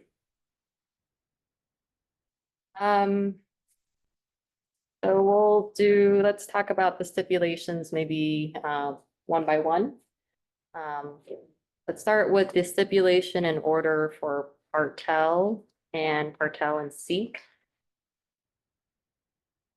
So I think what we discussed and what counselors have discussed is that some of the changes that the respondents might be amenable to is that the probation would be effective immediately as opposed to August 1.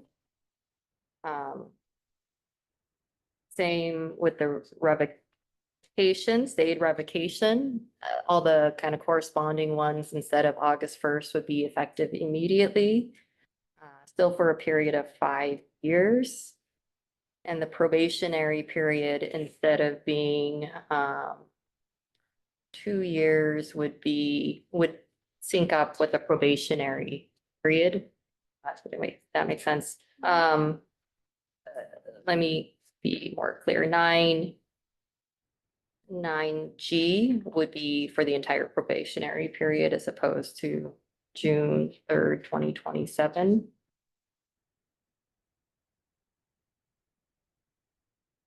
Did I get all the discussion points? I mentioned that because Dr. Seek was the owner and a managing pharmacist, that I feel the probationary period should be 10 years. 10 years. Okay, that's right. You did say that. Okay. I think you also mentioned that you would want the prohibition against compounding, sterile and non-compounding to, That's the same this message. would be 10 years, no compounding or sterile compounding.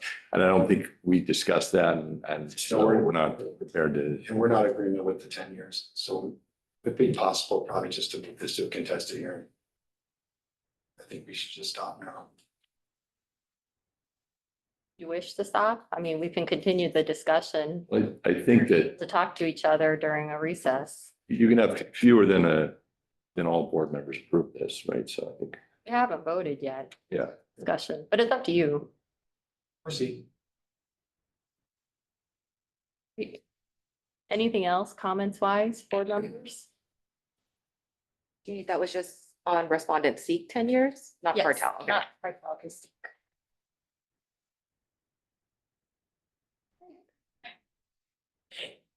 Anything else, board members? All right, then let's move on to comments and discussion for the laying stipulation in order.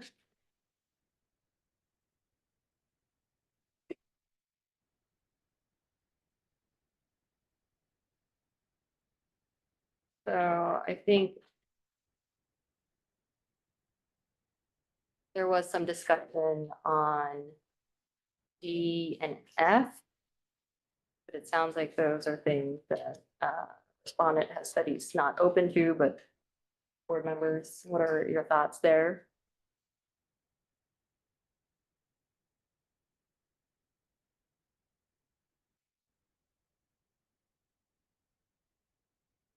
was it Dr. Pora? Yeah, Adam Ford for the record. Yeah, I mean, I think, having heard, frankly, personally, having heard further testimony, I am okay with stipulation of the written For the laying, for letting. I just would reiterate the prohibition of compounding should reflect the same as the probationary period for 5 years versus 2. I do agree with that. So to clarify, there would be no sterile compounding for 5 years. However, non-sterile compounding could take place as it's been taking place, right?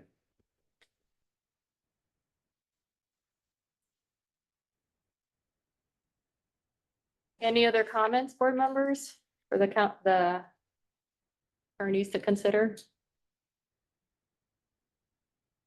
Okay, if not, we'll go ahead and take a quick recess so you guys can discuss and we'll come back just a little bit. Okay, we're back and I'll turn it over to Mr. Zanino and Mr. Gilbert. Thank you, Madam President.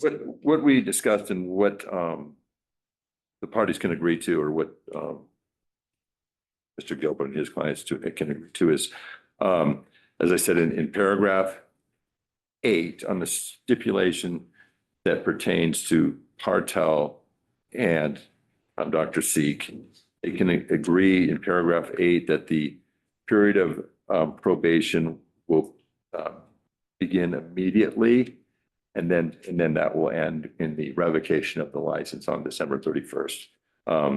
And he can agree that he will not compound during the period of probation, which would remain at 5 years. So he's not prepared to agree to a 10-year period of probation, but he's prepared to agree that he will not compound sterile or non-sterile during the entire period of probation, which would be 5 years. And then Dr. Lang is not prepared to agree to any amendments to the stipulation. I think he believes that the mitigating evidence weighs in favor of accepting the stipulation as is. And I think he just believes that this would have too great an impact on his livelihood. So that's where we are. Mr. Gilbert? So again, as what Mr. Zanino said is clear. Dr. Seek, Mr. Seek would be agreeable to extending that probation or not being able to compound for the entire time of his probation, which would be 5 years. Obviously, immediate probation for the pharmacy. And then with regards to Dr. Lang, all I can simply say is there was no patient harmed. It's part of his livelihood. He's trying to run a business, and We just don't believe that the 5 years is appropriate. So that's where we're standing from. 5 years for probation. 5 years for probation is acceptable, but the compounding, we're Okay. putting it into 2 years. Okay, great, thank you. All right, board members. So I guess I'll start. For the first stipulation for Partel and Madam President, so you're gonna stop this and you're gonna have a discussion with the board now? is that- yes, Okay, just so that we're clear with the record of what's taking place. yeah, this is just discussion. So my thoughts on the stipulation in order for Partel and Seek. I'm comfortable with those changes. I think the immediate probation, I feel better about that, and I think we talked through some of that, and it sounds like respondent is already in the process of finding a new pick. Or there's new managing pharmacist in process. And then mirroring the probationary period for not compounding, he's agreeable to. So I'm comfortable with those changes. Jay DeCobo, for the record, I'll just again put on the record that I would be in favor of increasing it to 10 years. And clearly, we're not coming to an agreement, so I would not be in favor of approving the amended stipulation. Any other comments? Let's have one other point of consideration, because you've dealt with this in multiple other cases and we had one at the last board meeting. So you now have, I think it's a staff member that's currently at the pharmacy that you're proposing to be the new manager. Is that correct? Okay. And so I think you have to deal with that issue. Do you want that person in front of you like you've said at other meetings? And then you're going to make the decision if that's the person because of all the things that were happening and the timing. I don't know that today. I don't know who that person is. What are you gonna do with the managing in the meantime? Are you gonna allow that to go? So I think that just from board staff, there's just some procedural things that I don't think are part of the STIP, but you should be considering now so that I can affect what you want me to do in the future. Does that make sense to you? That's a good point. So I think for, I would like Mr. Seek to. And I'm not saying you should accept the STIP, but I'm saying if you do, then I have to ask those questions and we're all right here now and can discuss it. And I think it would be the same questions the respondent has too, because I think there needs to be some clarity. So if there's a new managing pharmacist, which I would want, and it sounds like it's happening soon.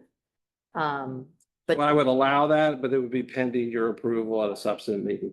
Is that how you want to handle that? yes, Just for the board members' consideration, the reason I'm pushing so much for 10 years is because the probationary period also prevents respondent from owning and operating a pharmacy.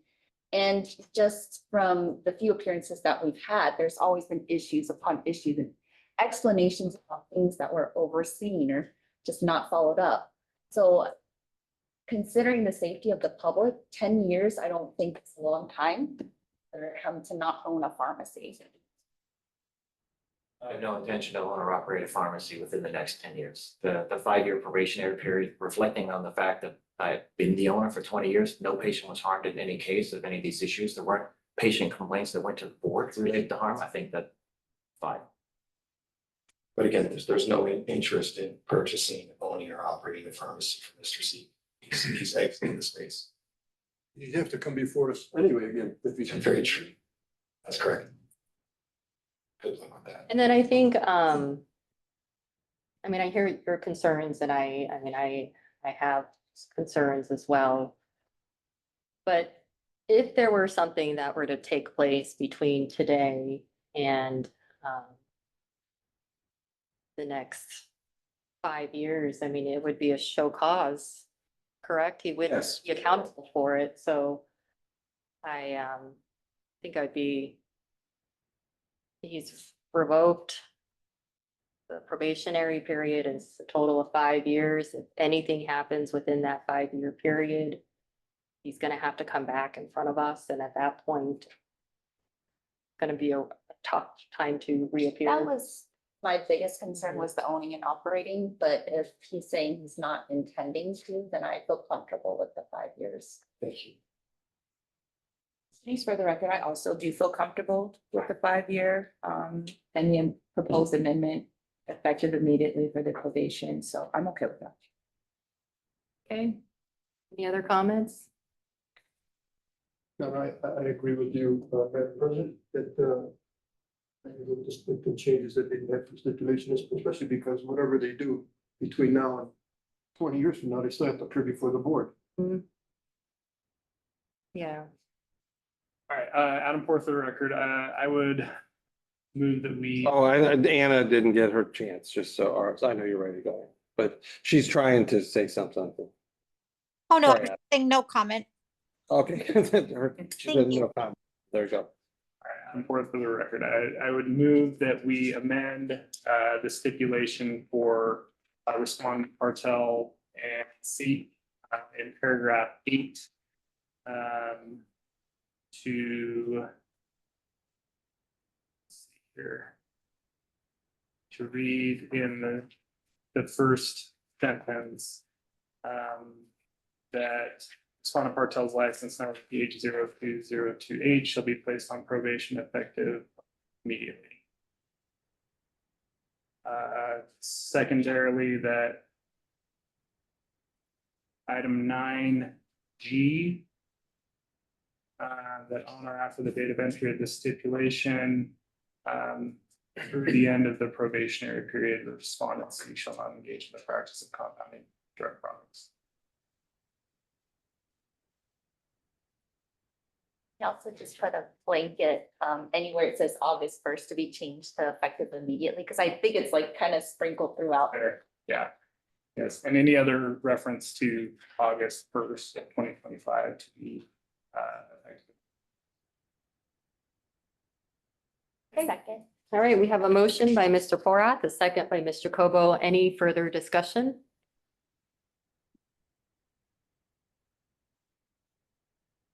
Okay, hearing none, all those in favor? Aye. Any opposed? Okay, that motion passes. And then with the Lang stipulation and order.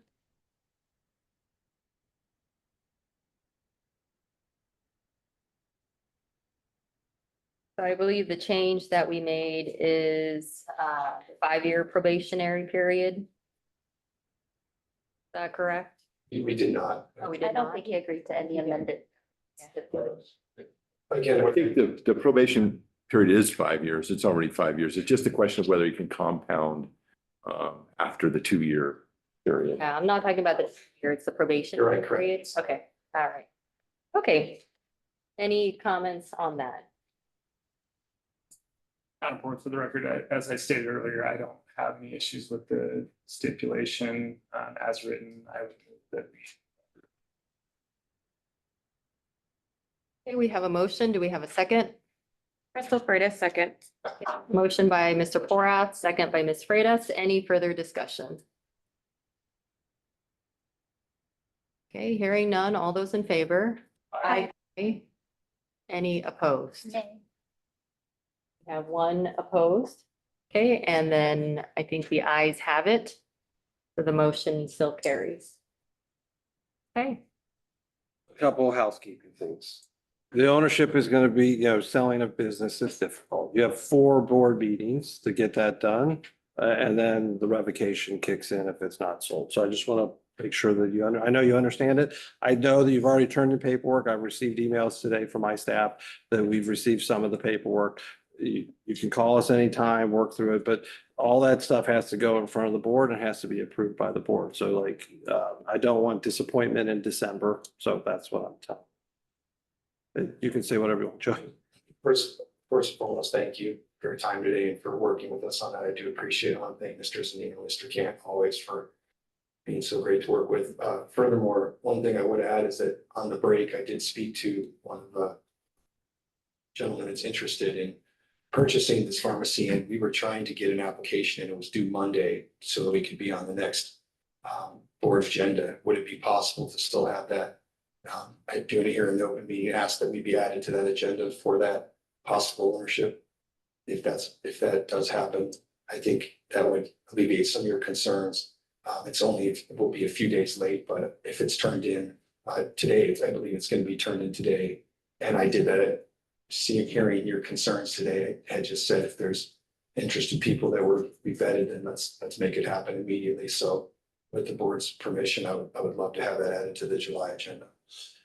So Dave Weiss for the record, so we have statutory requirements that we have to follow for the posting, so I can't agree to that. I'm just telling you that we will give you every consideration. I think that it's turned in today. I think that it's turned in, but I haven't seen it myself. Should be turned in. I've been told that we think that it's turned in today. It doesn't mean it's complete and all those other things. I will work with, my goal will be to get you on the July meeting, but I can't agree to that because there's so many different rules I have to. Understood. I think you understand that. I do. We will do you understand your petition to be on the July meeting. Thank you. Just make sure we move it as quickly as possible. We can definitely get the change, if you've turned in the paperwork for the manager, my personal goal would be that will be at the next meeting because I have to deal with that. So that for sure, and we'll see about the ownership. Thank you. Great, thank you so much.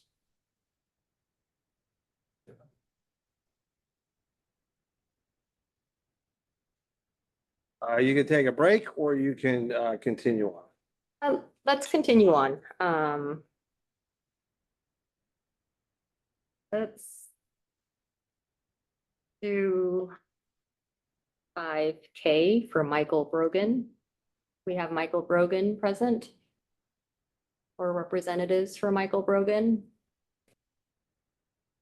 Madam President, he's online as you've permitted. I think we have a stipulation in this case, so that's allowed to be done via Zoom. Otherwise, it would be a contested case, needs to be in public or appearance in public. So I think we have that, and that's Laura's case. So she's probably prepared. Let's make sure that we have him and he's there. Michael, can you identify yourself?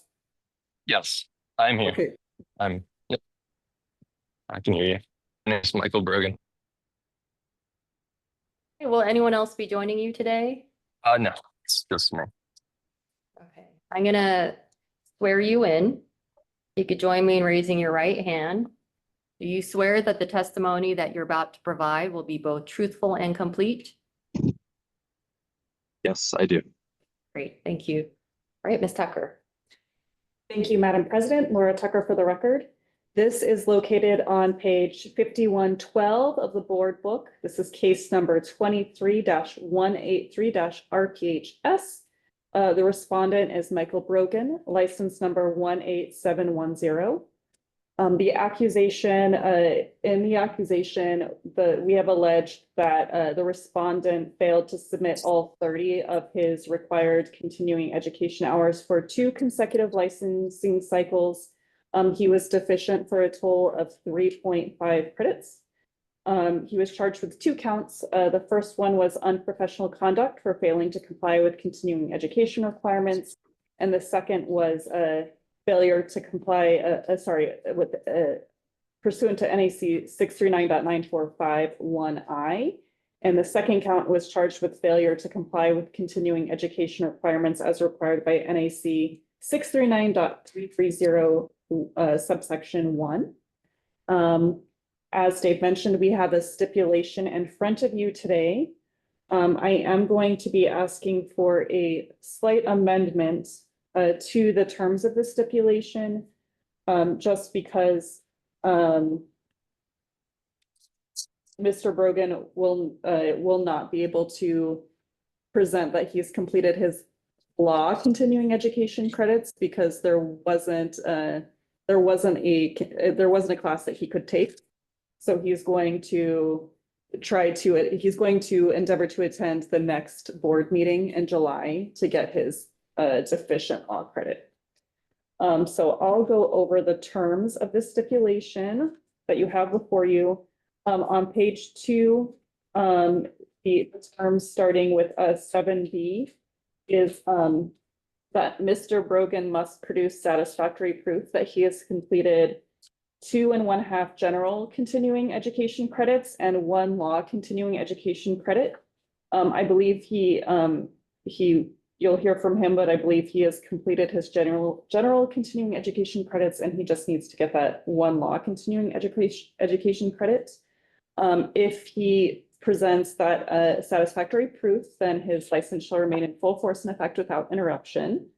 Alternatively, if he fails to timely submit such proof, then his certificate of registration shall be suspended for a period of time not to exceed 5 months, which will be lifted upon the production of satisfactory proof that he has completed his deficient credits as described above.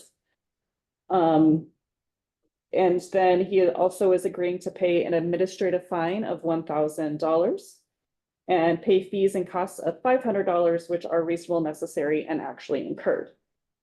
The update that I would like to propose to the board to a stipulation is that because he cannot get his one law continuing education credit, that we update paragraph 7B to reflect that. So it would start, the beginning of this sentence for 7B would be, respondent's license shall be placed on probation until July 18th, 2025, at which time he must produce satisfactory proof that he has completed 2 1/2 general continuing education credits and 1 law continuing education credit. Yes. Can board staff verify that law CE is available continuously on their website? You've discovered the twist, and I think Laura was trying to be expeditious, but he has completed the current one for the previous renewal cycle. And so he can't take that one again because he's locked out of the system, and the new one's coming shortly. So everything you said is correct. We talked about opening up a window for him to take the same one again, but we decide, which if you guys decide that he agrees to it, we can. But we thought the board meeting was the best way. We talked to him about attending the whole thing today, but because of his job, he was not able to. So it is available, but for him, he's already used it for a renewal cycle, so he can't use it. But you're exactly right.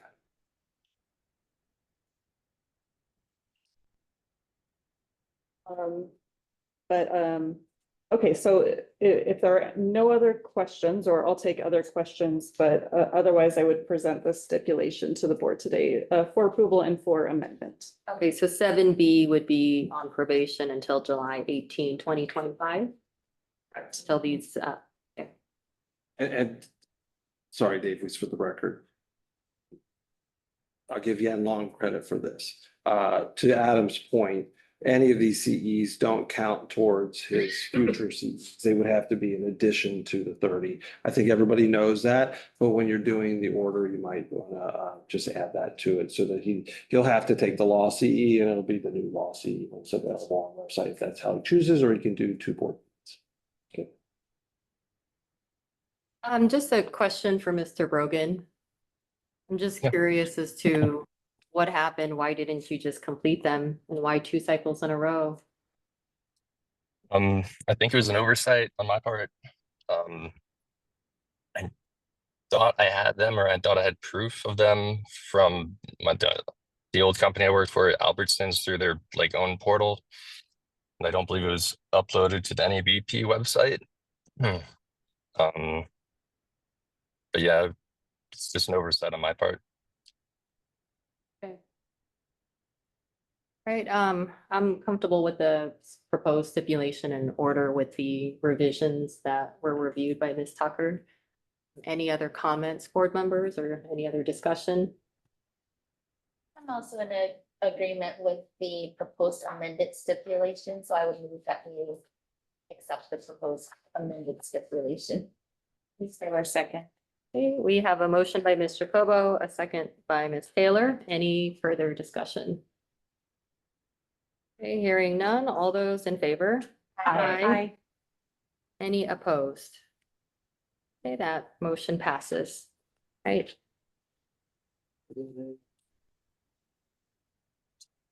Madam President, Dave Weiss for the record. I think knowing the things that are in front of you, they'll be difficult to get done before lunch. So I think that if you want to,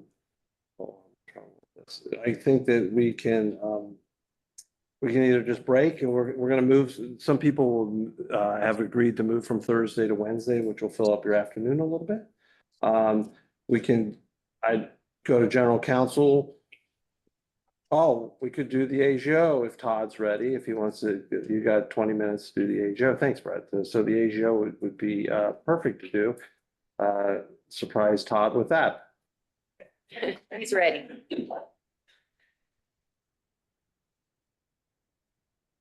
Great. Mr. Weiss, I'll turn it over. This is not a disciplinary hearing for Todd.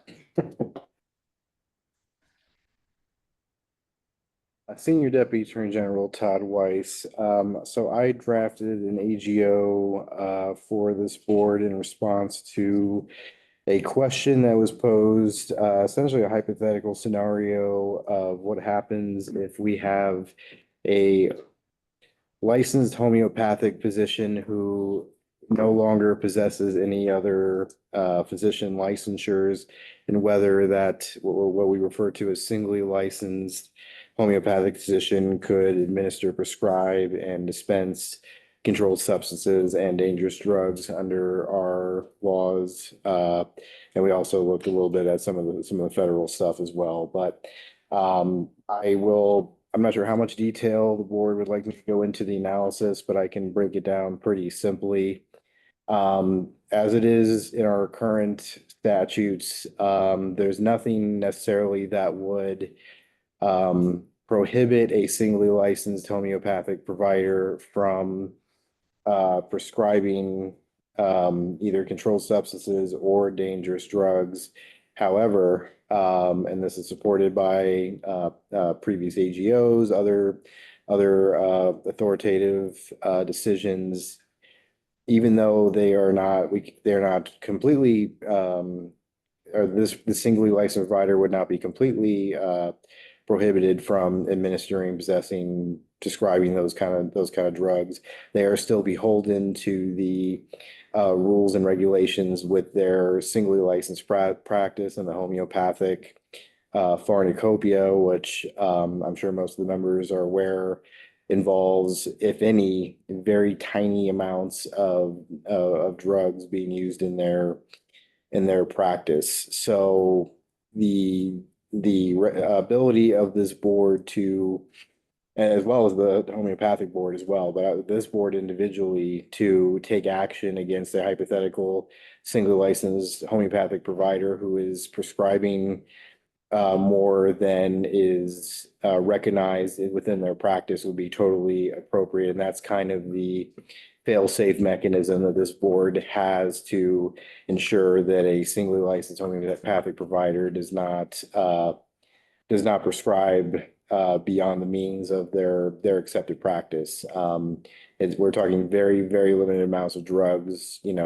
fractions of half of a single pill in most situations, if at all. Some drugs aren't recognized by the homeopathic pharmacopoeia at all. So it would have to be on a kind of case-by-case basis. If in this hypothetical scenario with this kind of provider, would have to be, pretty stringently monitored to make sure that they are not going beyond the means of that licensure. Even then, it's irrelevant whether they were formally licensed as an allopathic or osteopathic. If their current licensure is limited only to homeopathic, then that's what they would be expected to adhere to in their prescribing practices as it applies to both controlled substances and dangerous drugs, assuming any of those are even recognized in their practice.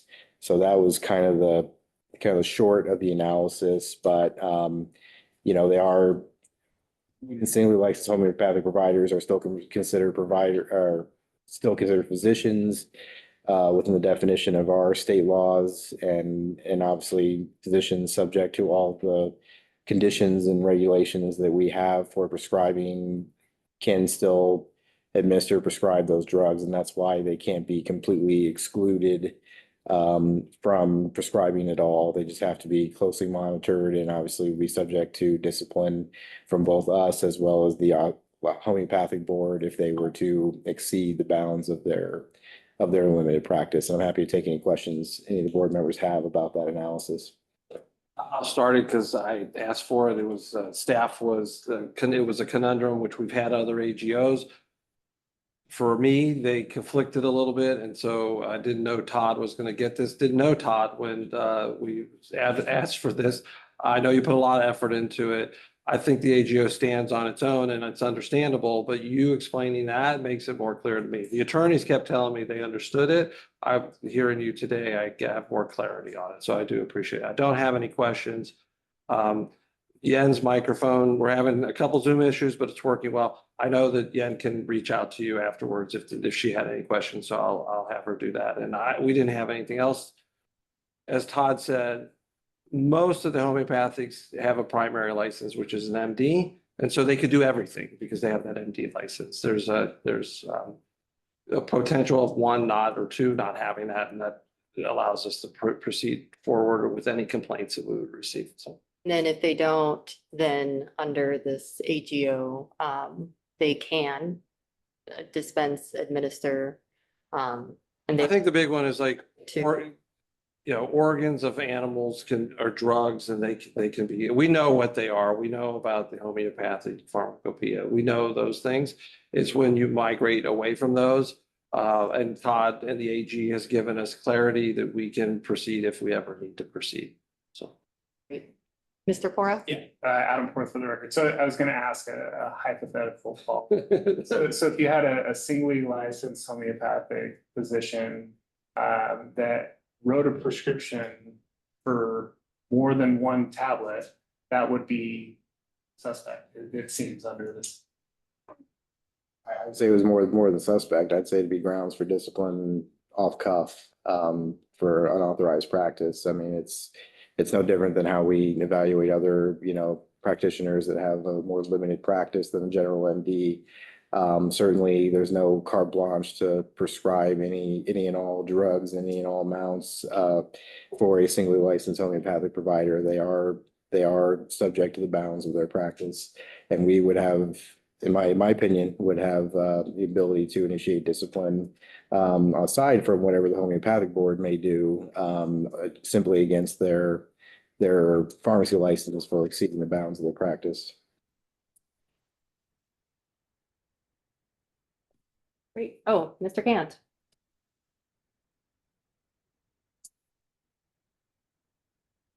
Camp for the record. I just was gonna ask Todd for clarification on two references in the opinion. On page 4 of the opinion, in the paragraph that starts with the highlighted controlled substances.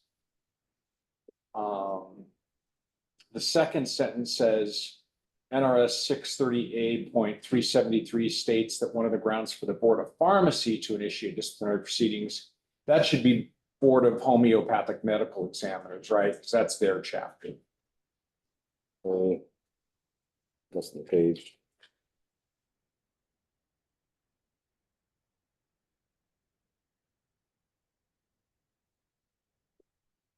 I have it up if you want.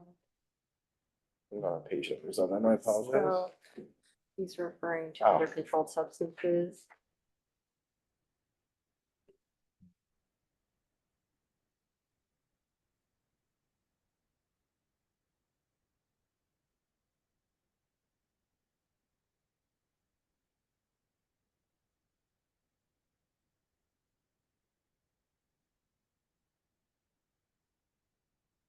Sorry about that. I'm here.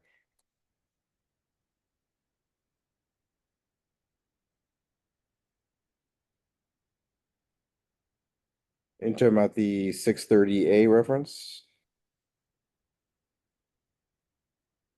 Yeah, it says. 630A 370. One of the grounds for the board to initiate disciplinary proceedings against the homeopathic licensee is. Years.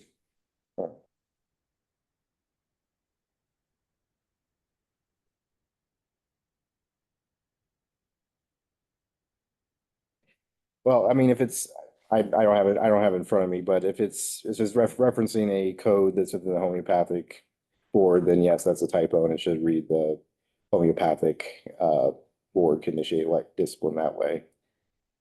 But I also know that our board has the ability to initiate discipline when drugs are prescribed outside of what we authorize by law. And our opinion was that included the bounds of the practice. So that was kind of the basis for my opinion that a single licensed homeopathic provider who exceeds what they are I would say traditionally accepted to prescribe, but what their practice allows them to prescribe would be subject to discipline by our board. And I said, aside from, I assume they'd also be subject to discipline from the homeopathic board for exceeding their practice, but our bounds would be that we include authorized by law to also mean authorized by your designated licensed practice. Yeah, That makes yeah, sense. Okay. I just put there, it's referencing, I think it was just. It might be a typo. Homeopathic medical examiners would be initiating disciplinary proceedings under 638-373. And then just the same thing on page 7 at the end.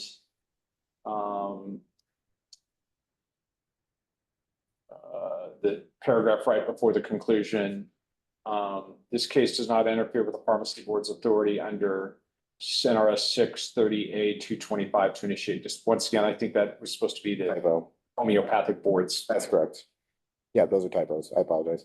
And then the only other thing I was going to mention the board, when it comes to dangerous drugs, yes, the fact that they, by virtue of the fact that they're hold a license to practice with the homeopathic board, grants them certain authority with regard to dangerous drugs, but you still have the authority under 454 to inspect their practice site and their inventory of dangerous drugs and any records regarding that inventory. And if there's an issue with the inventory, they're expired, or you have some other concern, or the records are not adequate, you still have some recourse, even if they're not a licensee. You can impound the dangerous drugs if it poses a threat to the public health and safety. So I just wanted to reference that you still have some authority with practitioners. We've had that occasionally. We have a practitioner, they don't hold a CS registration. They have an inventory of dangerous drugs in their practice, and then our inspector goes in, usually based upon some complaint, to inspect it, and then we get some pushback under the notion that you don't have jurisdiction. You clearly have jurisdiction. So I just wanted to make that point as well. Thanks, Todd. Welcome to my world. Thank you. Thank you for. Very well. Okay with you, Madam President, I will go to the executive secretary report. We can get that out of the way. Certainly. Hand those out, John. While he's handing out the fiscal report, I'll save that for the last. So in the board book is the issuance of temporary licenses. You have those, the change of addresses are in there. Meetings with other regulatory boards of, really, we're just one day out of the legislative session, so that we don't do much of that during that time. So I don't have anything to report there. Licensing activity report is there, citation and fines are there. On the legislative update, still, because they go to midnight or a little bit past midnight this year, still digesting with this board meeting all the things that have passed and not passed. And so I will have at the next meeting a report for you on that. I'll point out one in particular that the board staff's going to have to do some work, and some other things are under your jurisdiction subsequent to the legislative session. With that, I'll tell you now, I think I'm going to try to get Mike Hillerby, because he keeps educating people and let me know when I have to go down and when I don't have to go down and those kinds of things. So I'll try to get him at the July meeting, if not the July meeting, the September meeting. That'll be on his as his availability. So the one bill, Senator Stone's bill, SB 231, it has a provision in it that mandates that the Board of Pharmacy operate a program to support take back of drugs that people don't want in pharmacies. It's not mandated that a pharmacy participated, but it's mandated that we build the infrastructure to support more of that activity. And then the funding from that will come from the Resilient Nevada Fund. So I think they've put $500,000 that they will give to the board. It'll look like a grant probably. We'll have to do all that.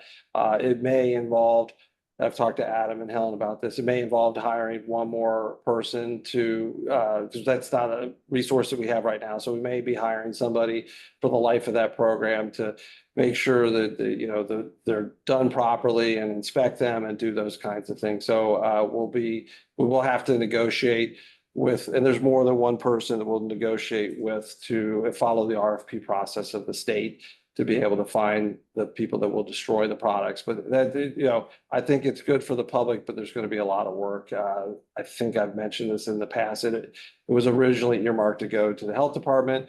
It's not that they didn't want to do it, but they did contact us and say, like, why is this coming to us when you already have the licensing? You already know the people, you know who the managing pharmacist, all those other things. So Senator Stone graciously accepted amendment to move it to us. And so we're mandated to do it. So we'll begin, it goes in effect in July. And before July, we'll have begun working on it and we'll get it.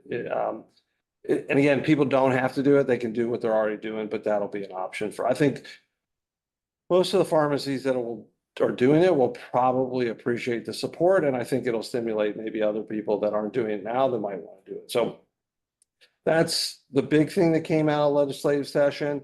Other bills with additional licensees for you, such as certain components of CRNAs did not pass, so that we won't be seeing what we normally see in every session where you get a new licensee or two. That's not going to happen unless I missed the bill or Mike missed the bill. And then we'll report in July. We'll have a better understanding. More excitingly,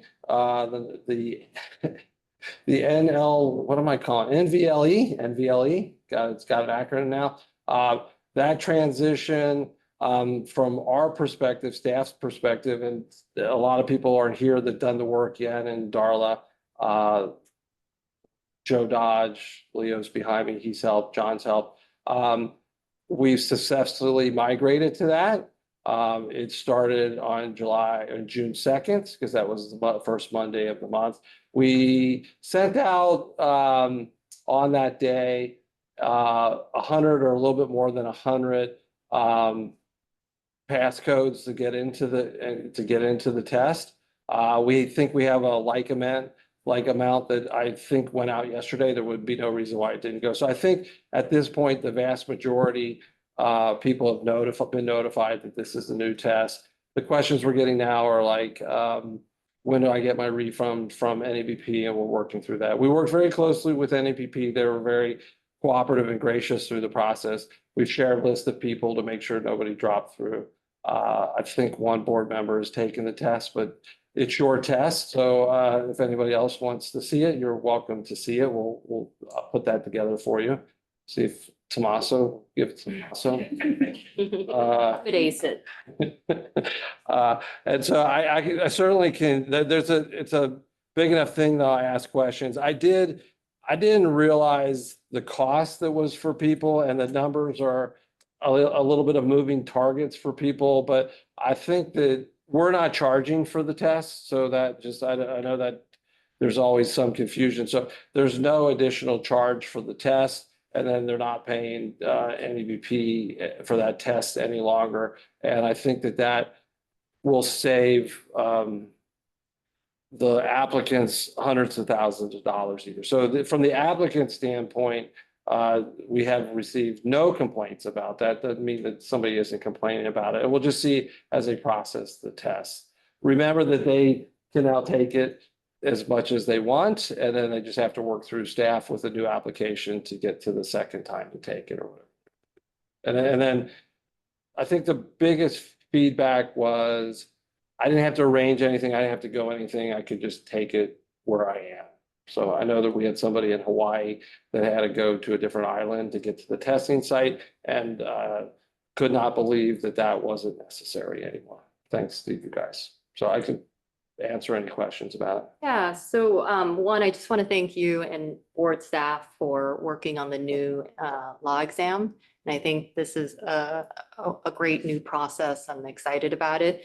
So just to clarify, once the passcodes go out to the applicant, is it pretty instantaneous? Immediately. They have access to the exam. Yeah, they're all unique. It's assigned at our level. We know who's getting which passcode.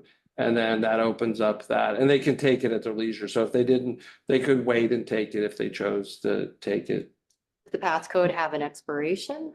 Not that I know of, but when you were asked, I'll know that next time I talk to you about it. I doubt that it does because it's just in the system waiting for them to take it. And then does our system automatically generate the passcode, or does it have to wait and go through a manual process? I mean, there's a manual process to it and they have to, but I think that it's not, there's not a resource issue with it. The things that we were doing, we're like some other back and forth between NABP is not happening because we would have to go get the test results and then bring the test results. So I think it was a big uptake to start, but I think overall it'll be pretty flat water for us on that. Good question. No, I'll get you the answer personally on the expiration date. If Darla was, you could probably get it later today. Darla's out doing an investigation. So.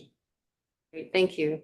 For the pharmacist application, I know we probably are gonna update it to reflect the NVLE. It either will be updated, like that's the migration right now. The version has already begun to be updated, so it will be updated. But in the meantime, we are hand holding for better or for worse, everybody. So I called more than 30 applicants myself just to explore, because they were caught in that window of uncertainty.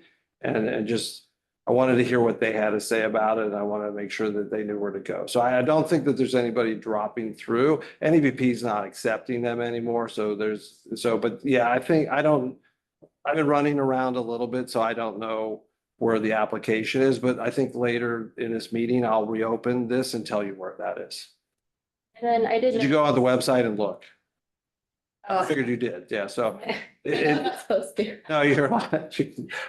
Mark will tell me where we are on that. Well, when you go on the website though, on the landing page, there is an update on the NVL. Yeah. So I think that's really helpful. They don't always read though, but it will be, to be very clear, it will be a part of the application. Just to be really, really clear, there's no limit on the number of attempts. You didn't put a limit on it. You can in the future. I think that I know, I talked to Roseman, they like feedback.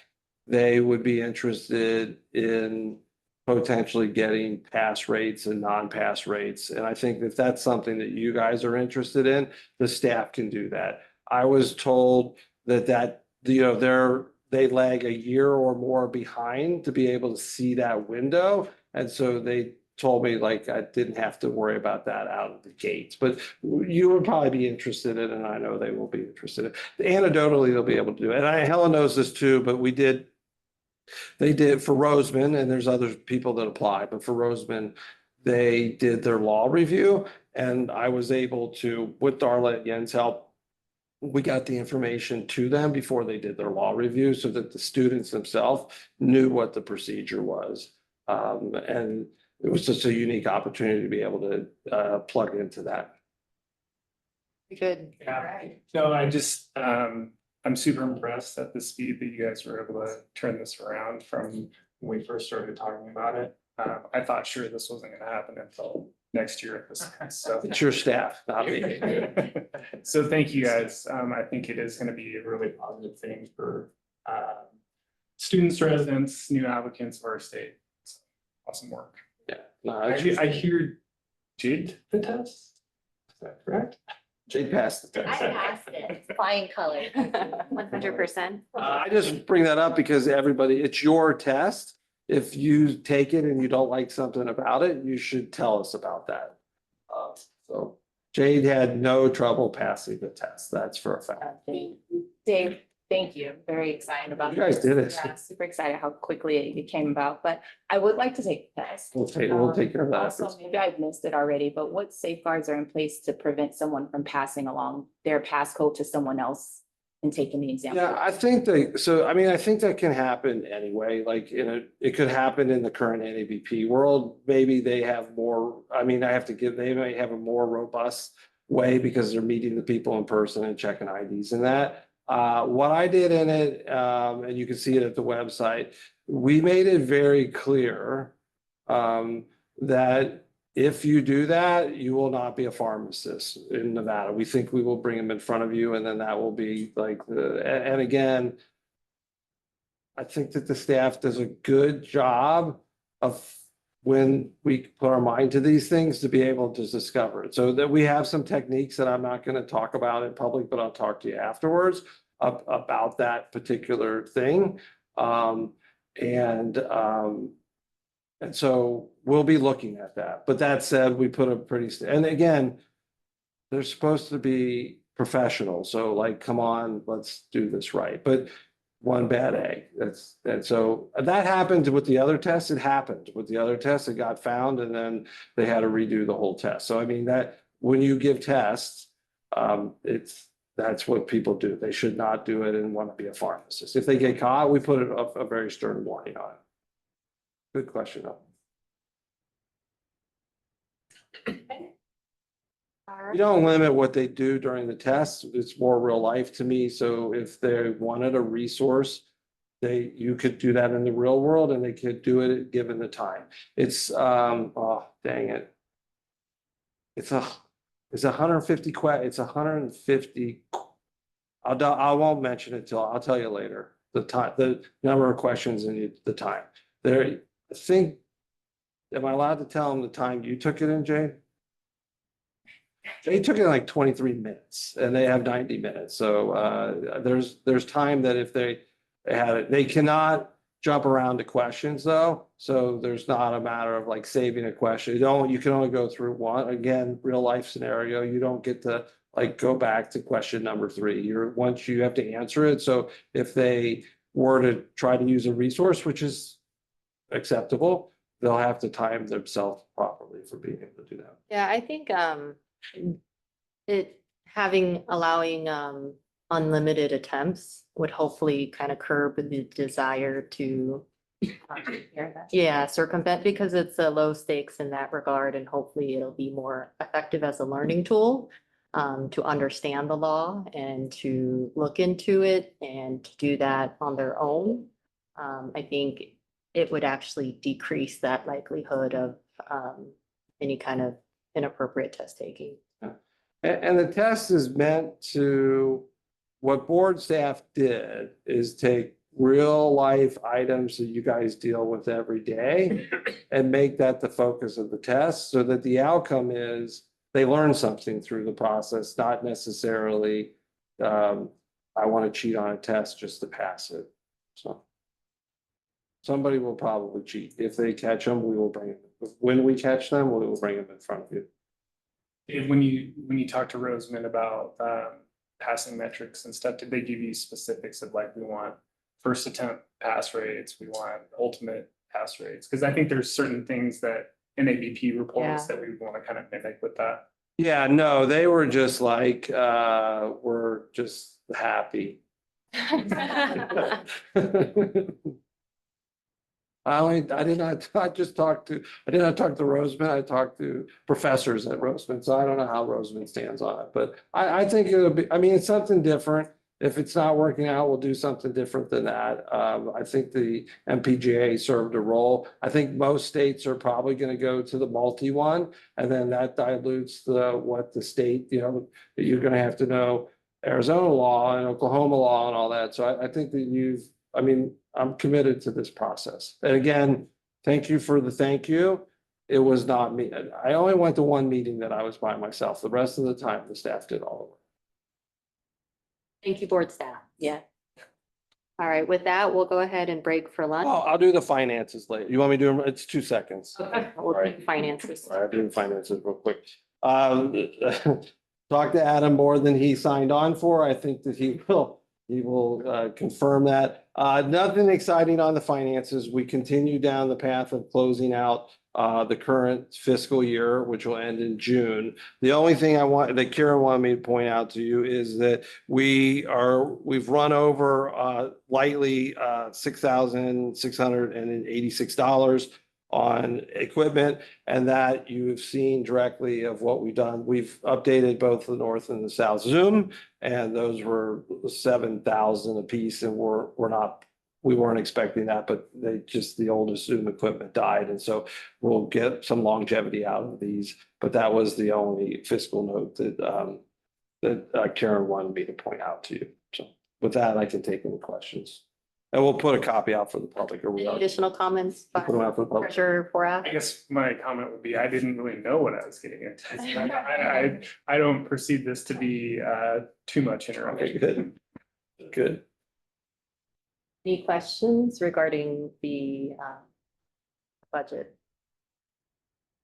I will tell you that in our fiscal meeting, Adam said we're gonna spend some money on getting our applications online. And I told him, I don't think that we need to spend much more money, but I think that I can report that worked very closely with staff and in Lumen. And we should begin testing the online applications, 2 online applications, controlled substance and maybe pharmacist. I don't remember the other one. So I think, well, I'll keep you updated on that. Adam has met with the licensing department and met with me and Yen about that. Like the direction we're going, yeah, very good. Okay, anything else, Mr. Weist? No, Madam President, enjoy your lunch. That we'll take a break for lunch and we'll be back at 1 p.m.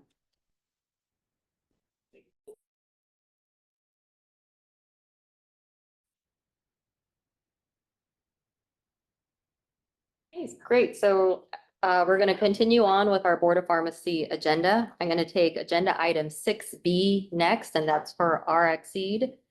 So if we have representatives from RxSeed, if you could please come forward. Good afternoon, Madam President. I'm Craig Perry. I represent local counsel for RxSeed. And with me, Good afternoon, Nazar DeWood for Rexy. Sorry, could you repeat your name one more time? This is Nazar, N-I-C-A-R, DeWood, D-E-W-O-O-D. Then I'm going to swear you in. Or maybe not. I can't for the record, they're both legal counsel. Oh, they're both legal. I'm sorry. Okay. Got it. Okay. Are they both barred in Nevada? Just for the record. One counsel is appearing, after getting admitted for Hot Beach. Okay, Not originally barred, but admitted for this. No problem. Great. Turn it over to you, Mr. Cant. Greg Camp for the record, this is case number 24-118 WHO. The respondents are RxSeed. The charging document, the 233B statement appears beginning on page 51-55 of the board book. This is an appeal of an original order to cease and desist, citation and fine. It was issued October 12, 2024. The original citation and in the notice of appeal that was filed are not in the board book, but they need to be made a part of the record. So I've passed those out for you today. However, I believe the respondent may wish to have the hearing vacated, withdraw the appeal, and simply pay the administrative fine, but I'll let counsel confirm that for the record. Thank you. Yes, that's correct, Madam President. On behalf of our client, we would like to have the hearing vacated and the appeal withdrawn at this time. Our client has agreed to pay the fine of $5,000 due 30 days from today.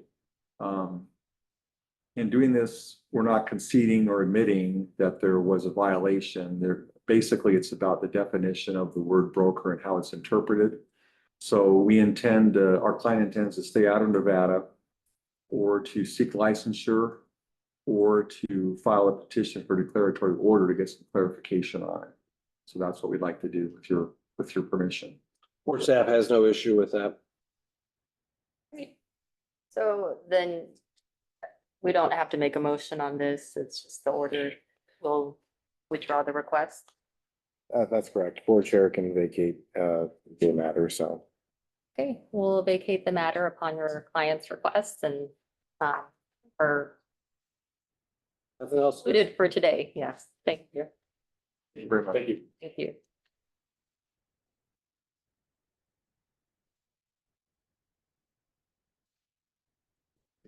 All right, we're gonna move to agenda item 5L.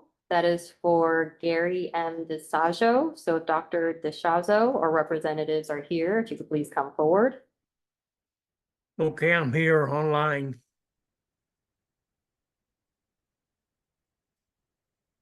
Dr. DeShazo, will anyone else be joining you today? No, ma'am. Madam President, for the record, Dr. DeShazo has some medical ailments that we've worked through, so it'd be very difficult for him to travel here today, so we look for him to appear by Zoom. Just know the record of that. Thank you. So Dr. DeSajo, can you please state your full name for the record? Gary Max DeShazo. DeShazo. Okay, Dr. DeShazo, I'm going to swear you in. If you could join me in raising your right hand. Do you swear that the testimony that you're about to provide will be both truthful and complete? I do. Great, thank you so much. All right, Ms. Tucker. Thank you, Madam President. Laura Tucker for the record. You can find this accusation on page 5122 of the board book. Again, the respondent is Dr. Gary DeShazo. His CS registration, or sorry, his controlled substances registration number is 03830. This is case number 23-450-CSS. So to briefly go over what this accusation is about, in April 2023, the respondent voluntarily surrendered his license with the Nevada State Board of Osteopathic Medicine. And upon learning that it had been surrendered in November 2023, the board automatically placed his certificate of registration to prescribe controlled substances on a suspended status. This is pursuant to NRS 639.2107. So the purpose of this accusation is just to formalize the status of his CS registration by officially revoking his registration. Going to ask the board to admit into evidence proposed exhibit 1.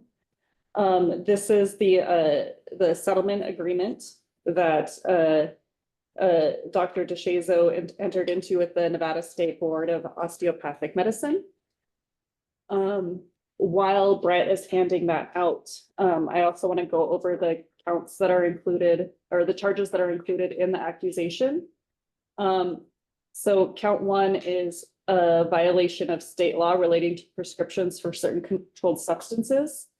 This makes Dr. DeShazo subject to discipline pursuant to NRS 639.210 subsection 12 for violating a state law related to drugs. Count 2 is a charge of unprofessional conduct, performing his duties in an incompetent, unskillful, or negligent manner. This makes Dr. DeShazo subject to discipline by this board pursuant to NRS 639.210 subsection 4. And then count 3 is commissions of acts that render registration inconsistent with the public interest. And this would make him subject to discipline by this board pursuant to NRS 453.236 subsection 1 and NRS 453.241 subsection 1E. So I would like to pause for a moment and just ask that the board admit the settlement agreement as exhibit 1. All right, Dr. DeShazo. I assume you have a copy of the settlement agreement? Yes, I do. Okay, do you have any objections with it being admitted into evidence? No. Okay, so it will be admitted as exhibit 1. Thank you, Madam President. So I'd like to turn the board's attention to page 2 of the settlement agreement.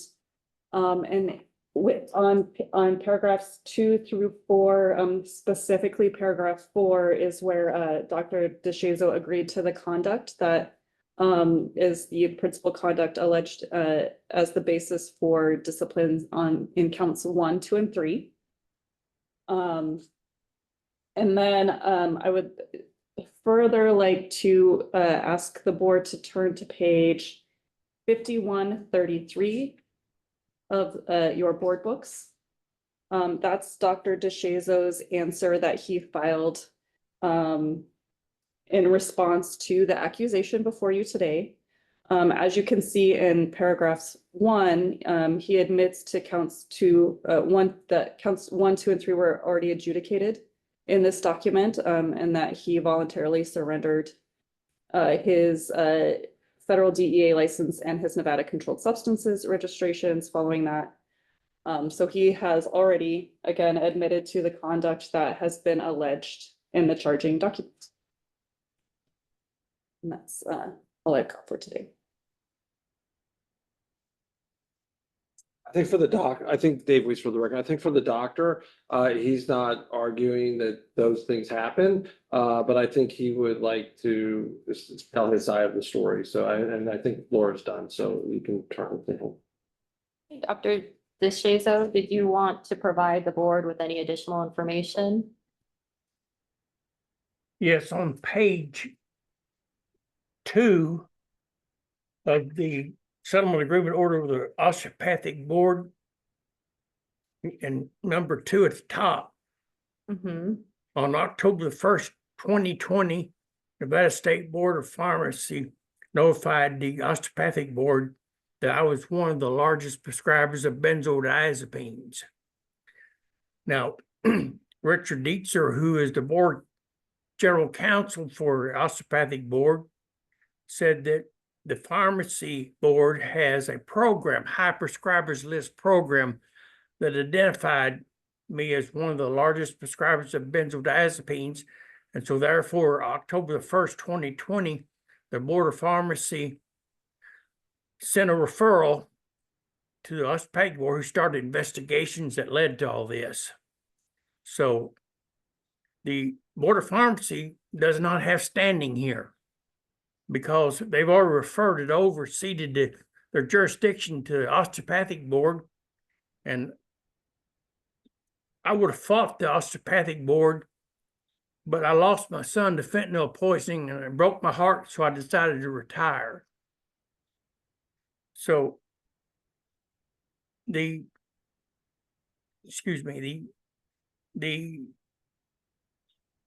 board with settlement agreement is all adjudicated, and then it was sent over to the National Practitioners Database where it was registered. So on October the 1st, 2020, that was 4.5 years ago. And then now here comes the pharmacy board trying to discipline me again for violations that I already were convicted under. So, that looks like, in the criminal world, you call this double jeopardy. But in the civilian world, it's a violation of my due process, especially since the timing involved is way out. This, I don't know if you realize or not, this creates a major problem for future settlement order agreements with the medical boards, the DO, or the MD boards. And if they have a settlement agreement, and 3 to 5 years later, here comes the pharmacy board filing the same charges on them. Where's the fairness in this?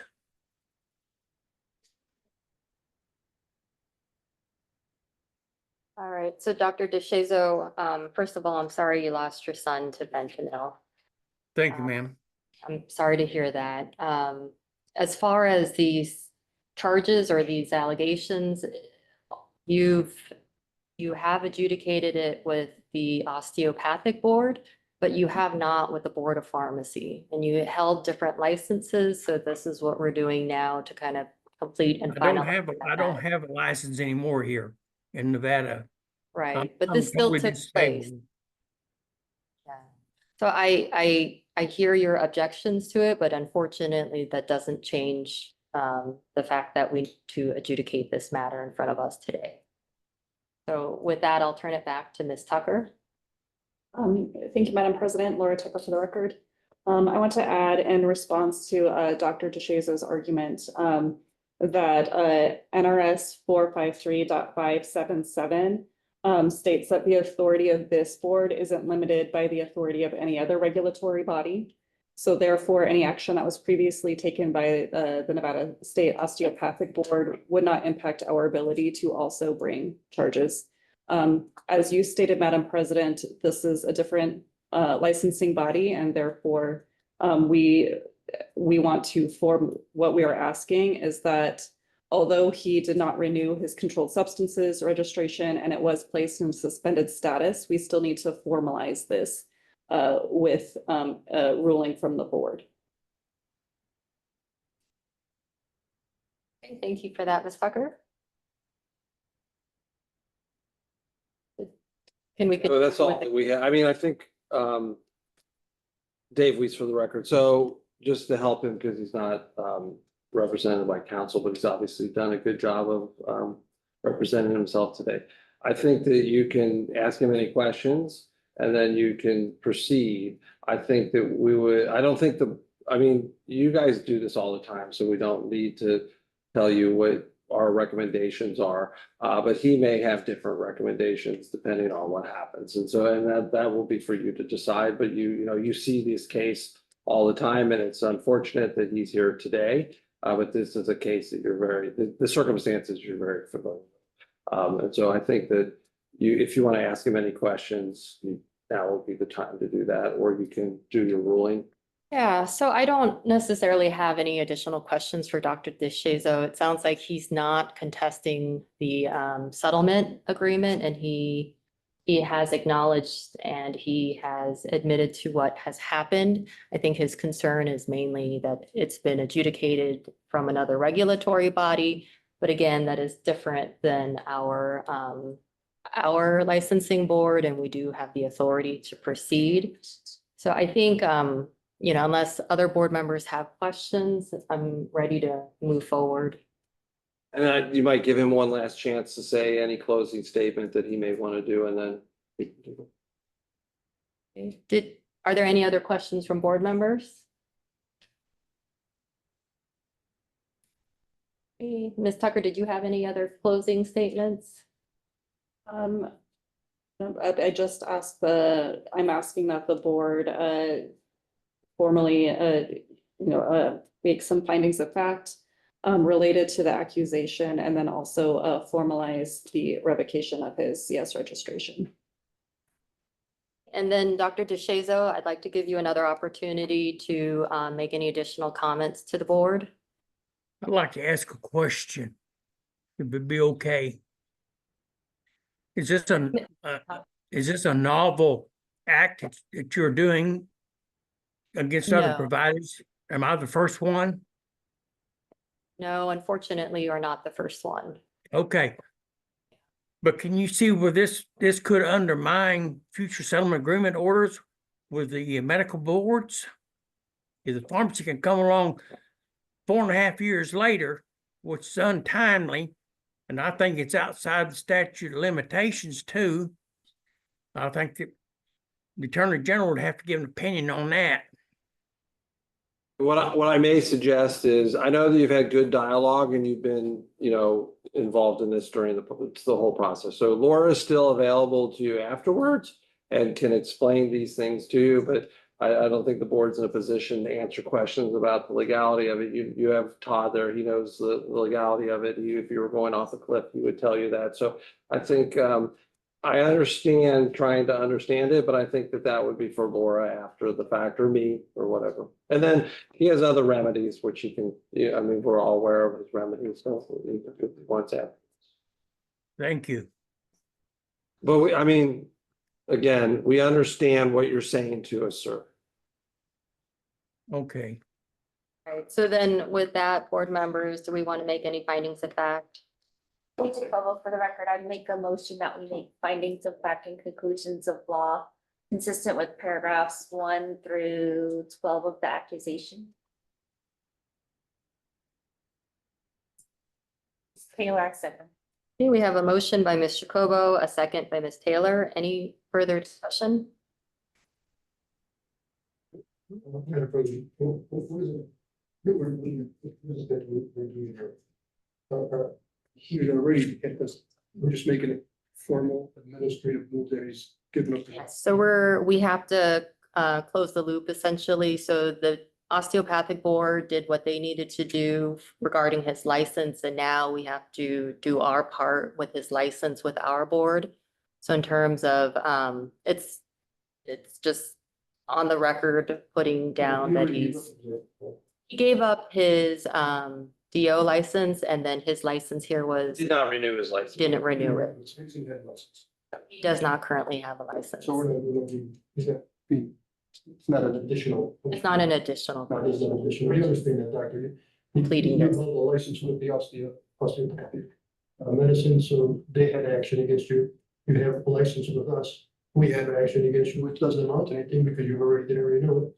And then if you happen to be a dentist, you would have to answer to the dentist board, but you're not a dentist also, so since whoever you held licenses with, they just have to administratively finish up their business. That's all. It's nothing new is happening to nothing. It's not a double jeopardy like you thought it may be. It's truly not. Correct, yeah. Now, we're just making it administrative.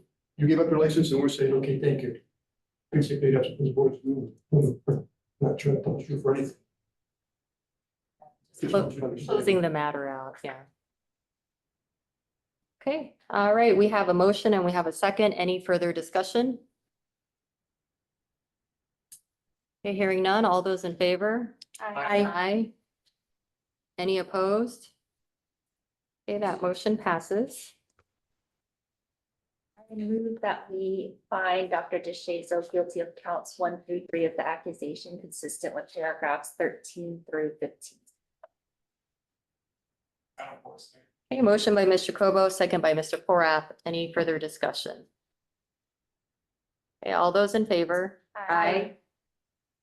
Any opposed? Okay, that motion passes.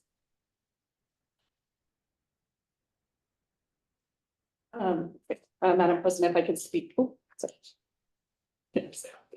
Madam President, if I could, we can move on to the punishment portion, and I can speak to our recommendations. As we already stated, his license has already been placed in suspended status, so we are asking that the board revoke his CS registration retroactively beginning from October 31st, 2024. That's the date of his non-renewal of his controlled substances registration. So moved. Second. Okay, motion by Mr. Kobo, second by Ms. Taylor. Any further discussion? All those in favor? Aye. Any opposed? Okay, that motion carries. And we also have a memorandum of reimbursable fees and costs that we would like to ask the board for. Brett has this memorandum that he's going to hand out. The amount, the total amount of fees and costs is $534.07. And these costs are reasonable, necessary, and actually incurred.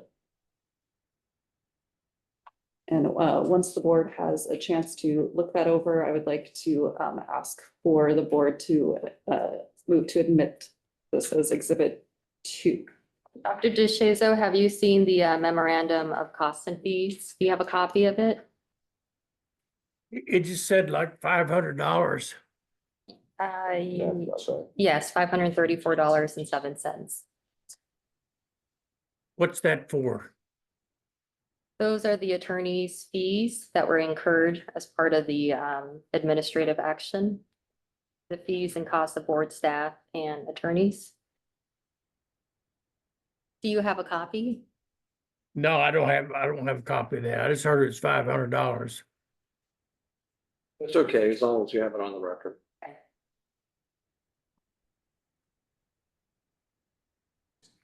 Do you have any other questions regarding the fees? We could review the document with you verbally if you'd like. Madam President, yeah, we can review it. If you want, we can email it to him right now, but I think he understands that those are the fees that the staff occurred in processing your case. And they're just presenting to the board that the board hasn't made a ruling on them. They're just presenting to the board that that's procedurally, we must tell the board what we spent on your case. Okay, so noted. Okay. Okay, and then so admitted as exhibit 2 then. I'd be in favor of just waiving fees for Mr. I second. Okay, we have a motion and a second. Any further discussion? All those in favor? Aye. Any opposed? Okay, that motion passes. Does that, That concludes the matter. all right, thank you. Just if I could, because I'm talking to you, this is Dave Weiss, you know Laura, she will send you a copy of the order. And your license will be revoked, but I think one of your requests is that you didn't have any fees and you didn't have to request that because that's what the board did. Okay, thank you. All right. Okay, thank you, Dr. DeShazo. That concludes this matter, and we'll move on to our next agenda item. Okay, we'll go to agenda item 6A for Future Care. We have representatives from Future Care. If you could please come forward or raise your hand on Zoom.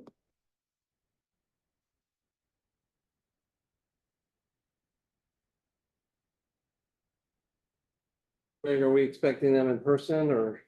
Oh, well, I wasn't, I kind of expected, that Mr. Orozco would not appear. I wasn't entirely sure. It looks like he has not appeared. This was a citation and fine. He submitted a letter of appeal. And then, we sent him a notice of today's hearing. And then I think on Monday, he sent an email to Ken Schubert telling Ken that he wasn't going to make it. He didn't plan to come. He didn't explain why he didn't plan to come. He just said wasn't going to come. And then he had to have his attorney look into the matter some more. Mr. Roscoe kind of has a history of doing this. He tells us that he has an attorney and then the attorney never contacts us. We don't know who the attorney is. So what I would like to do is just in addition to proceeding with like the traditional default, I'd like to put some evidence on the record that goes to the merits of the case, just to hopefully establish some finality to this matter. So with your permission, I'll proceed with a brief evidentiary hearing. It won't take very long. It's fine. I just had a question. I mean, this is cite and find that they appealed.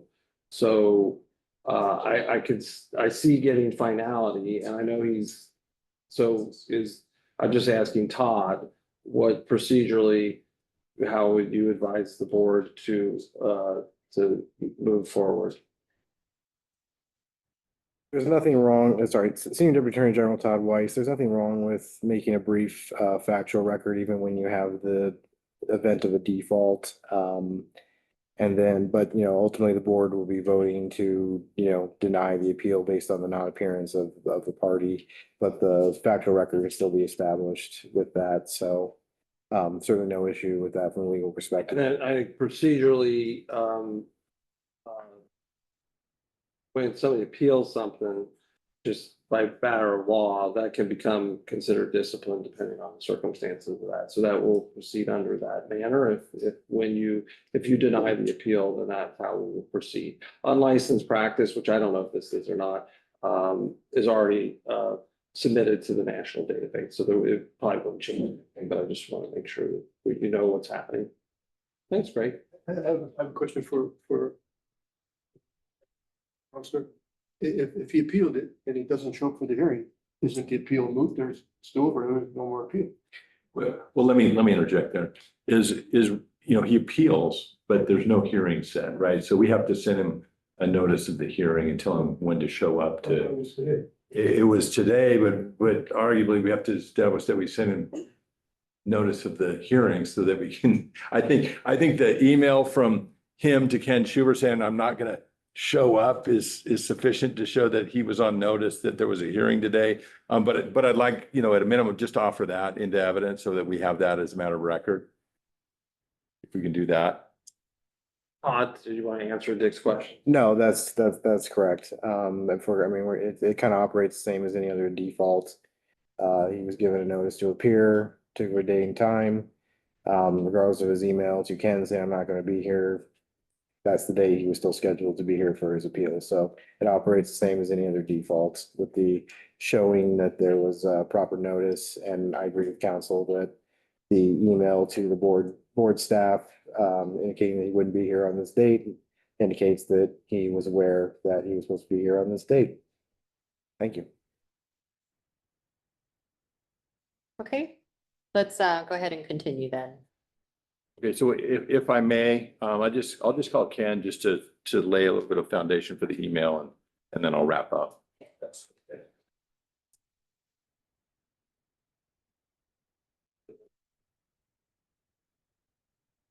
Ken will be testifying today. Yes. Could you please state your full name for the record? I'll help you. Kenneth Schubert. Yeah, I want Mr. Schubert, I'm going to swear you in. Do you swear that the testimony that you're about to provide will be both truthful and complete? I do. Thank you.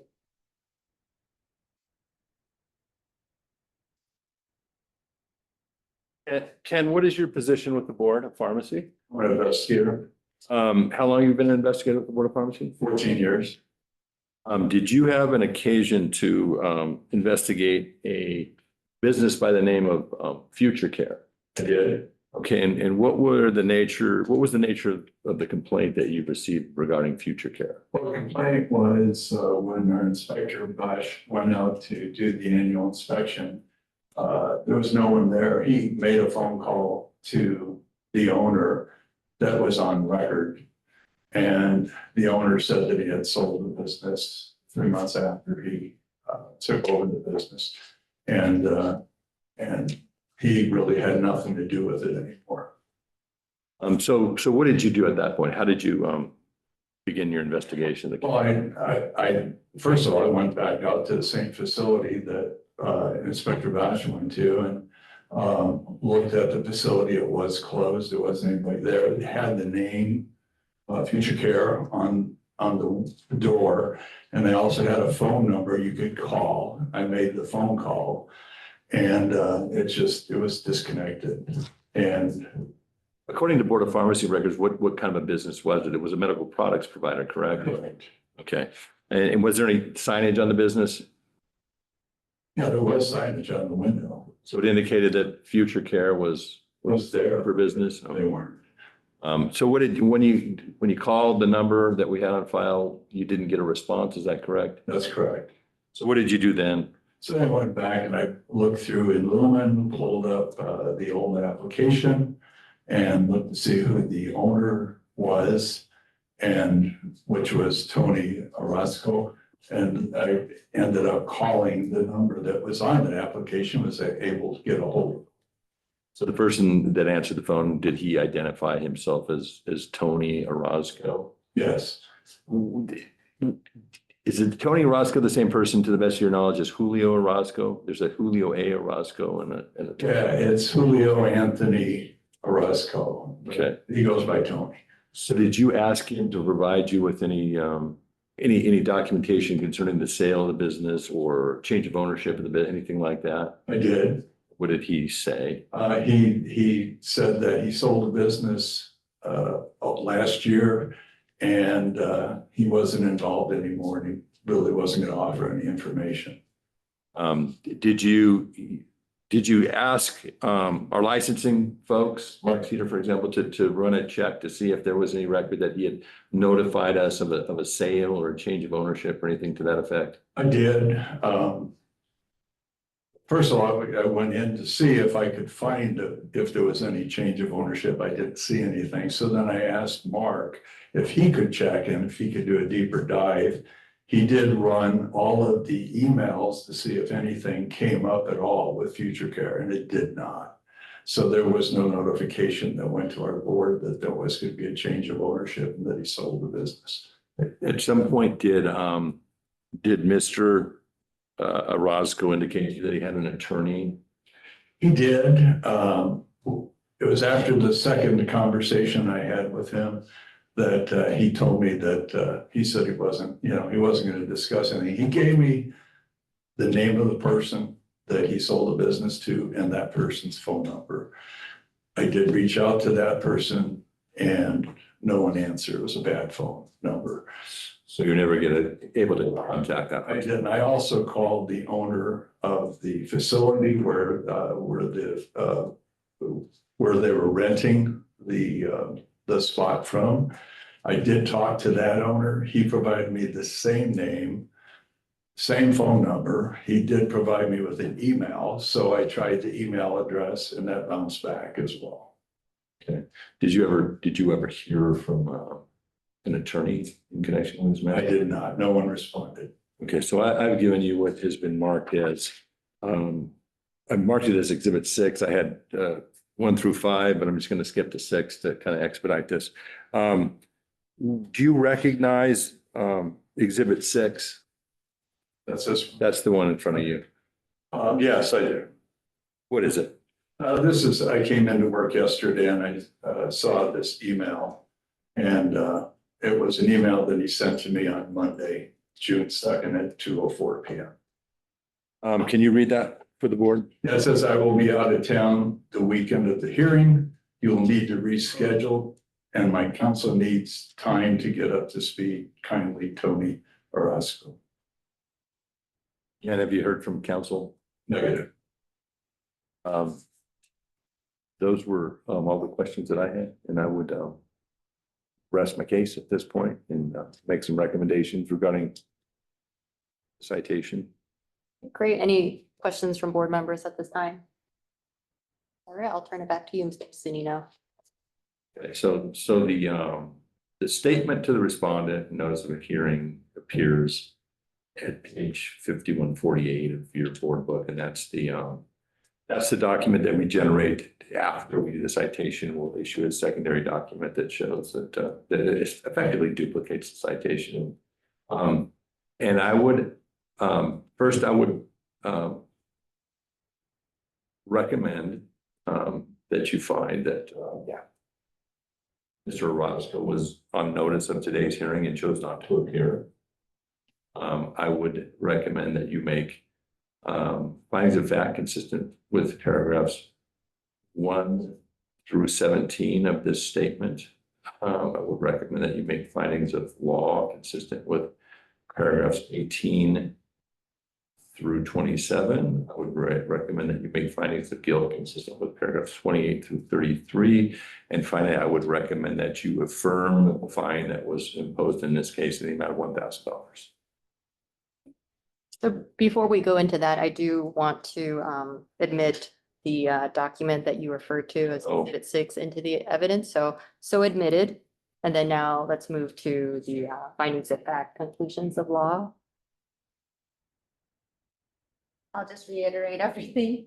So I move that to find that respondent was appropriately noticed, that we find findings of fact and conclusions of law consistent with paragraphs 1 through 27 of the accusation, and finding of guilt consistent with paragraphs 28 through 33.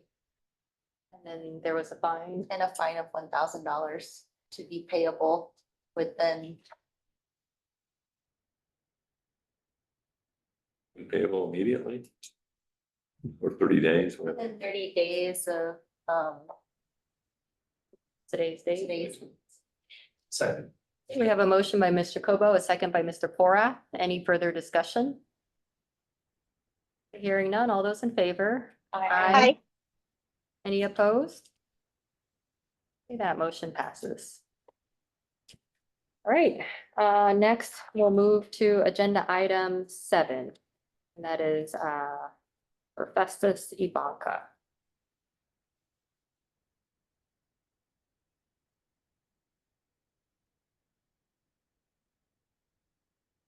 All right, I'll turn it over to Mr. Cant. For the record. So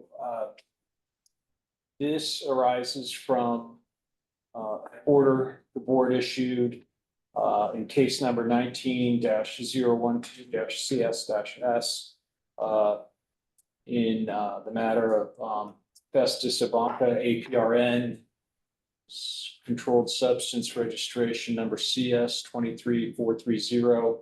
You entered that order on September 4th, 2024. Mr. Ivanka subsequently filed a petition for judicial review in the 8th Judicial District Court in case number A-24-90-2608-J. That petition for judicial review is now pending in district court. And we have a proposed settlement by which Mr. Ivanka is willing to dismiss or stipulate to dismissal of the petition for judicial review. The proposed settlement is that the order of discipline that you entered be amended. And currently the order provides for a stayed revocation of Mr. Ivanka's certificate of registration pursuant to NRS 453-241-1B.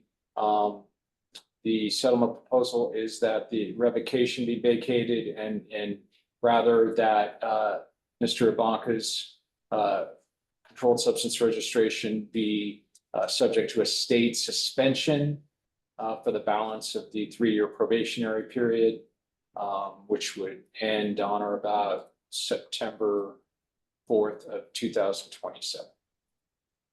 All other provisions in the existing order would remain the same. Hey, board members, any additional questions for Mr. Cant?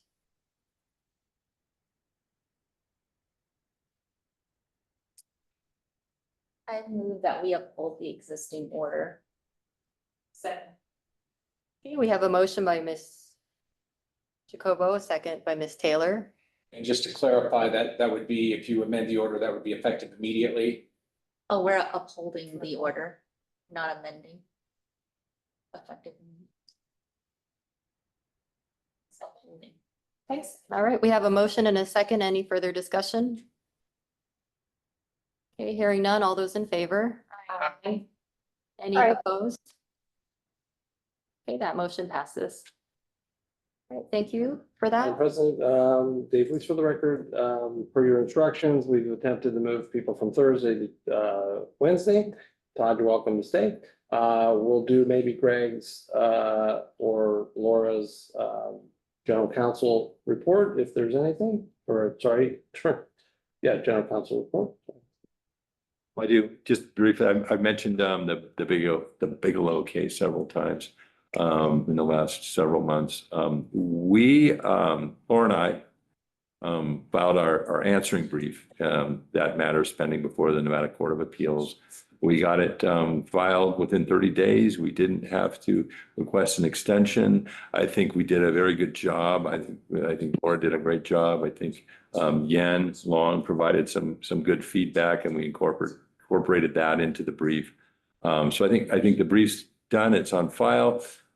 He will file, in all probability, a reply brief within the next couple of weeks, and then we'll have a decision within several months thereafter, I would assume. And I'm very confident of our chances of prevailing in that case.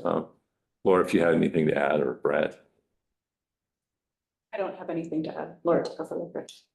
Dave Weiss for the record. I know the challenges are real and the work that you guys did on it. So I appreciate that time. The time was tough. Again, thanks for your help. And I will move back to my report if you're done, Greg. The answer is the application is live. We discovered something that happens to us all the time, which is if you Google it, Google keeps a snapshot of it and will direct you to the wrong application. The licensing people deal with this all the time. So the correct application is when you go through our website. To Adam's point, if we had online applications, we would never get the wrong application. So yet another reason to move towards online applications, which we're fully committed to. The question about the expiration of the code, it mimics the expiration of the application. So the application is good for 1 year, and there will be a process to end that code when that application, if it were to die. That doesn't happen very often. Most of the people that apply go forward, but we will have a process for ending that code. Even if we miss one, the people could take the test, but then it wouldn't be valid because it would be outside the window. So it's a good question, but I don't see any concerns. We are going to discover hiccups as we go through this process, so it's good that you guys are giving us feedback to that. Great. Thank you for that follow-up. Appreciate it. And then with that, we can go to item number 8B, Optimal Embrace, if you could call them, Madam President, if they're available. Great, we'll call for item 8B for Optimal Embrace. If we have representatives here, if you could please come forward or raise your hand on Zoom.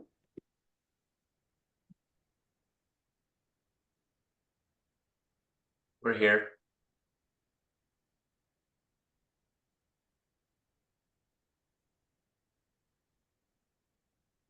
All right, could I have you state your full names for the record and your titles, please? Yep, I am Chelsea Jolly and I am owner of Optimal Embrace. And I'm Steve Jolly, helper to Chelsea. She's my wife. And I own Optimal Physical Therapy. Great, I'm going to swear you both in. If you could join me in raising your right hands. Do you swear that the testimony that you're about to provide will be both truthful and complete? Yes. Yes. Okay, great. I'll turn it over to Ms. Tweest. Hey, Weiss, for the record, I might be mispronounced. Is Mr. Finnans, is he with us today or not? Is he with you or no? Mr. Figgins, I just texted him and said we are up, so he'll probably jump on here in just a second. Okay, he's not mandated, but I think that we typically see that administrator. He's the administrator. So if we can just give him a minute to join, there's no obligation that he does, but we see a lot of different applications for administrator, and I just wanted to point out that he meets the legal requirement for it. So Yeah, we can, we're in contact with him, so hopefully he can get with us. yeah, we're fine.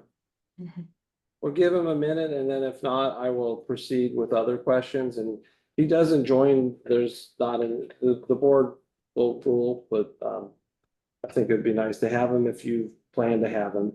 Okay, he said he's getting on. We're looking for him.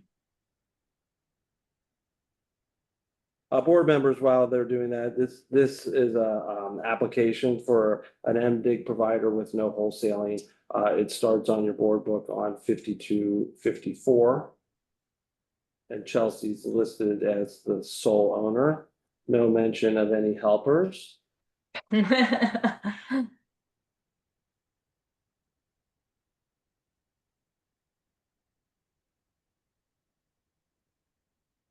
If you can hit *9 on your phone, if you're on your phone, or raise your hand, we'll see you, Mr.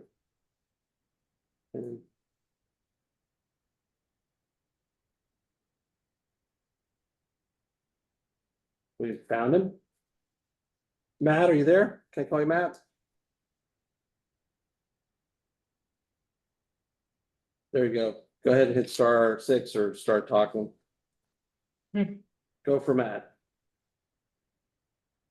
Hey, are you there, Matt Figgins? Yep, I'm here. Okay, great. Can you state your full name for the record? Matthew Figgins. Okay, I'm going to swear you in. If you could join me by raising your right hand. Do you swear that the testimony that you're about to provide will be both truthful and complete? Yes, I swear. Okay, all right, so again, MDIG provider located in Nevada, current law requires an appearance, so we're meeting that current law. And I'll have them describe the business, but I'll take things out of order because we just a lot of times have administrators that aren't qualified. So on page 2265, Matt's the administrator. Matt, tell the board about your school history. Yeah, so I completed my bachelor's degree at Utah Valley University and then a master's degree in occupational therapy at AT Still University in Mesa, Arizona. Okay, so you're, uh, and then you're obviously qualified for this type of work, and so this will be your full-time job, or what's the plan? Yes, this is my full-time job. Okay, and then you'll be located at the facility. Yep, Okay, and you'll be in charge of making sure everybody's following the Nevada laws. correct. Okay, sounds good. I don't have any other questions for you right now. I'll go back to the Chelsea. What's the business going to attempt to provide to the public? So we are going to be making splints for hands, hand splints. We have a physical therapy business, and we've noticed that a lot of our patients need splints, and we have Matt, who is a hand specialist, and he specializes in making splints as well. So we're going to be adding to that. Sounds good. Are you operating a business? And I don't know the answer to this. Are you operating a business in Utah right now? Or because I kind of saw that you were are you residing in Utah or Nevada now? We currently live in St. George, but all of our clinics and this business will be in Nevada. Okay, so that's fine. And then you discovered that there was it sounds pretty exciting, but you discovered a need for this, or?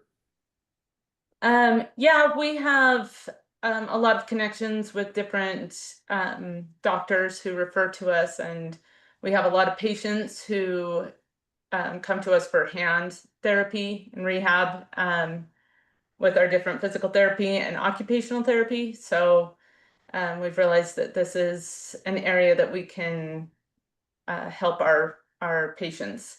Okay, so now I think I've discovered the question that I was trying to get to, which is Okay. you're currently operating like a physical therapy business, but you're going to expand it to include these activities. Yeah, Okay, sounds good. I have no further questions. thank you. Hey, board members, any additional questions for Optimal Embrace? No, Adam Porter for the record, I would echo the board staff's observation that Mr. Higgins is much more qualified than a lot of the other administrative candidates that we see. So if you also have any objections, I would move that we approve the application for Optimal Embrace. Second. We have a motion by Mr. Porath, a second by Ms. Taylor. Any further discussion? Okay, all those in favor? Aye. Any opposed? Okay, that motion passes. Your application has been approved today. Thank you. We wish you all the best. Thank you. Good luck, Madam President. Dave Weeds for the record. If we can do, we've arranged for 14A, who is Leslie Aaron Kalen, sorry, to appear. If we can find her, we can proceed with that one. We also have someone here in the room for, I believe, NI for an ownership change. If we could add them to the list. Hello. Hi. Hi. All right, so this is for Leslie Aaron Kalen. Yes, correct. Great. I'm going to swear you in if you could join me in raising your right hand. Do you swear that the testimony that you're about to provide will be both truthful and complete? Oh, yes. Great, thank you. Okay, Mr. Weist. I apologize in advance. You can see that I've stepped back in time and I'm operating off of a iPad. So my computer is being dysfunctional. So I'll do my best to keep you up to speed on this. I wasn't ready for 10I and I found out it's me. So we're doing. No, I know that. No, I'm giving my stream of consciousness. Okay. So yeah, I'm ready for Leslie, no problem. So Leslie is appearing in front of you for a APRN license to prescribe. At this point, it's not for controlled substances, it's just dangerous drugs. And she has made extensive, proper disclosures This item starts in your board book at 6202.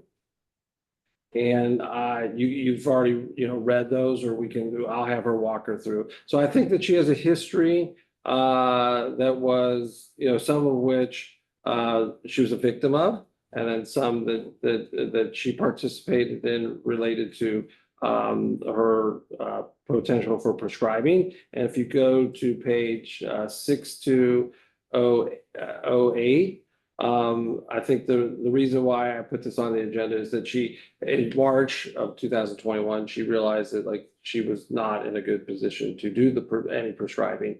And so I think she's going to present herself in evidence that she's now ready for it, and she's settled up with the nursing board, so there's no concern. But your job is to protect the public. And so I think a quick discussion, I don't have any overtly concerns, and she's documented her history. But I just wanted her to be here in front of you so that you could make that judgment yourself. So Leslie, thanks for your time. Sorry for all the things, but you're moving forward, obviously. Can you tell the board, just in a general sense, doesn't have to be too detailed, but what happened that caused you to appear today? Yes, thank you. This is Leslie Kalin. Thank you, board, for hearing me out today. Yes, the incident that happened that led me to this place, this long journey that I went through, was in late 2016, early 2017.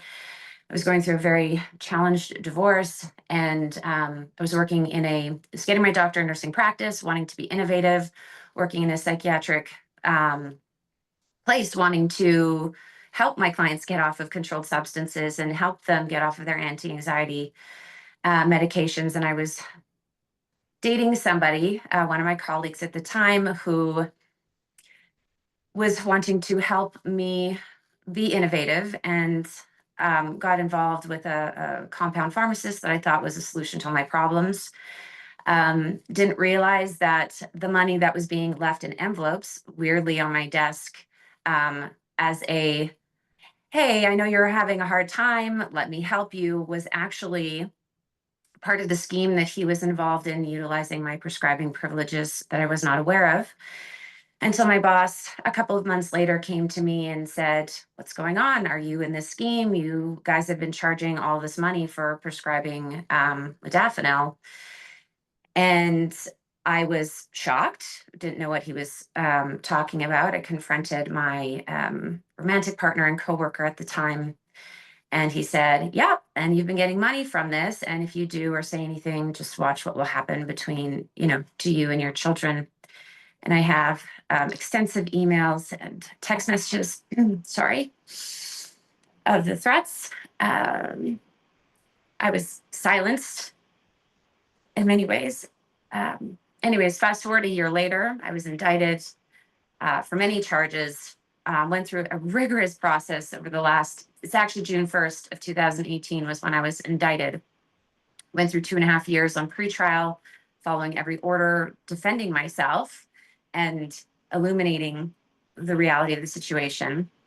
I was eventually convicted of illegal healthcare remuneration for $4,000 because I knew what was going on after the fact, but didn't report it. And because of, threats, I'm Canadian. I didn't have any family here, so it's no excuse, but it was a very unfortunate situation that I had positioned myself in. So I was convicted in late end of 2020, was sentenced to 3 years of supervision, no time in prison, no restitution, none of that, just 80 hours of community service.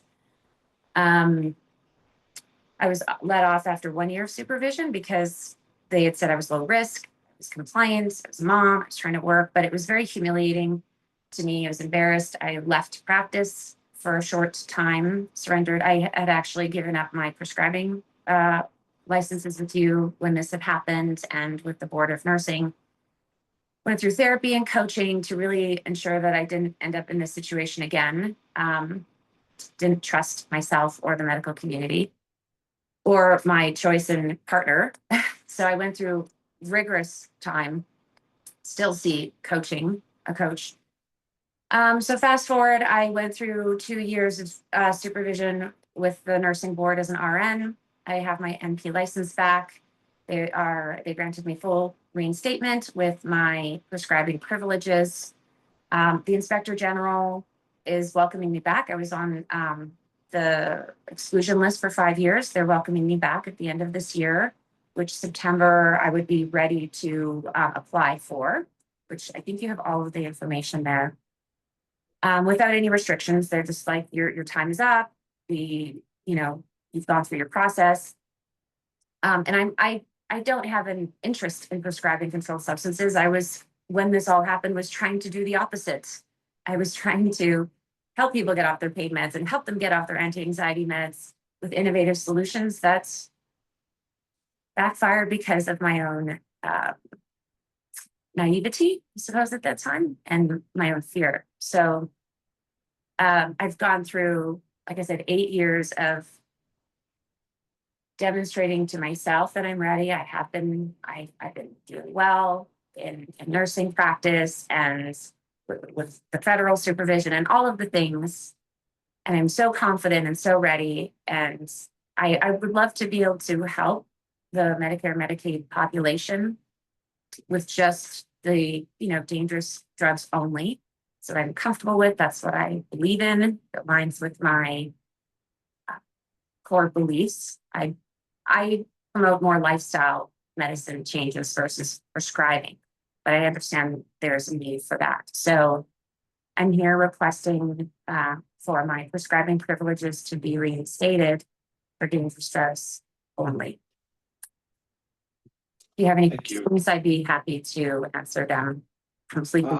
I'll do some and then I'll turn it over to the board. And I think that everything you said, and so I think that there's a catch-22 between the State Board of Pharmacy and the Inspector General with the blacklist. Getting her license back will assist in that. It doesn't mean that sometimes they require it and sometimes they don't, but getting her license back will help that happen at the end of the year if that's what they choose to do. I'll also say that I appreciate you being forthright today. I think that there are I think if the board does grant the license, I think that your eyes are open, but there are predators out there that are looking to utilize your license. And so you really need, and I'm not saying you didn't play a role in it because you obviously did and you were charged with that. But you just really need to be aware that that is what people are out there. And then again, it proves to the, what the staff sees. It might be GLP-1s. It was something else in the past. It's going to be something else. So there's just, unfortunately, that's your role, is to protect the public from people that won't follow the law. So I don't think I have any other questions, but I thought it was important that she appear for you today, and I'll turn it over to you. Ms. Kalen, this is Helen Park. I just have a couple questions for you. So the prescriptions that took place with your partner at that time, was he used your credentials to order modafinil? Is that correct? Or can you speak to that? Sure. Yes, absolutely. So what I was not aware of at the time, he had, he understood that I was wanting to do, utilize my DNP skills and be innovative and help people get off of their, I was dealing with very homeless, very sick, dual diagnosis psychiatric clients. And we were integrating a primary care home for them. And so I didn't know that he had a home health business. He went away to prison for 8 years he was prescribing narcotics. And I guess there were photos of him prescribing them and then taking them for money and all of this other wild stuff that he was doing with this compound pharmacist and other people. So he brought me the compound pharmacist he was working with, saying, oh, work with this guy. He will deliver the prescriptions to your homeless patients. He will do everything, Bill. You don't have to do anything. You can just write the prescription. And it made sense. And it was scientific. It was evidence-based. It was a great solution. I thought it was innovative. I thought I could write papers about how I could help people get off their pain meds and use lidocaine creams and modafinil as adjunct for their mood stabilizing instead of all these, controlled substances. So what I would write the prescriptions for the 3 months at a time to have them, have access to these medications while I would get them off of their controlled substance or wean them off, benzodiazepines, you can't just stop, right? You have to wean them. What was happening is the compound pharmacist was taking that prescription and I guess billing the insurance for a whole year's worth or whatever their scheme was, which was thousands and thousands of dollars or more. I think between my partner at the time and the compound pharmacist, it was over $6 million that they had billed together with their own scheme outside of what I, ended up partaking in. So I was writing the prescriptions for 3 months, but the compound pharmacist wasn't following that. He was billing more. And basically just as long as he had the signature, it was, I guess, valid in his eyes, but he was billing the insurance a large amount beyond what I was actually prescribing. And so your issue was the money because there was a remuneration that came back to you. We're not retrying the case, but the issue with the feds is that you were part of it because you were accepting it. Well, right. And I didn't know. So during that period of time, because we're romantic partners, I'm Canadian. I married a Canadian. I moved to the US. Like we leave our doors unlocked. I didn't know there were boogeymen that existed. I didn't know these things. So sorry. When I was dating him, when he would leave envelopes on my desk, like every two to 4 weeks. And it was very weird for me. I hadn't dated anybody that was Cuban before. I didn't date an American before. I, was married for 14 years. He's the first one I dated when I was separating. And so I didn't know what that was, but when the envelopes would show up, I would ask him because it happened to be on the days that he would work. I asked him, like, what is this for? You don't have to give me money. I'm fine. I do well. Like it's not necessary. And he would just say, oh, it's because I know you're going through a hard time and you're going through a divorce. Take the kids to Disneyland or, I know your parents aren't involved. They're in Canada and they don't understand your divorce. Let me gift you. And it was weird, but I didn't know where it was coming from at the time. And this was only a matter of like 3 months that he would give me little bits of money, right? And that totaled $4,000. And it wasn't until my boss came to me and said, I got this, I guess he gets a reconciliation of what his practice bills, because it was a very big practice. And he said, you guys have been billing for this particular type of medication, like thousands and thousands of dollars. What are you doing? And I had a medical director at the time too, who approved this. Like I was collaborating with some, I thought I was safe and it was okay, but I didn't know the scheme that was happening underneath my nose with someone I had trusted, two people I had trusted. So when I approached him about, okay, what's happening? Are you in a scheme? Like, where did this money come from? Like, you are not jeopardizing my livelihood, are you? And that's when the abuse started and I was illuminated to what was happening. And I didn't say anything. I was too scared. I was in this country alone. It was a bad choice to stay silent. So I didn't know what else to do. I didn't know. I didn't want to leave my kids. I didn't want to, so. That helps clarify for me as to your role. So I appreciate the clarification. Board members, any additional questions for Ms. Taylor?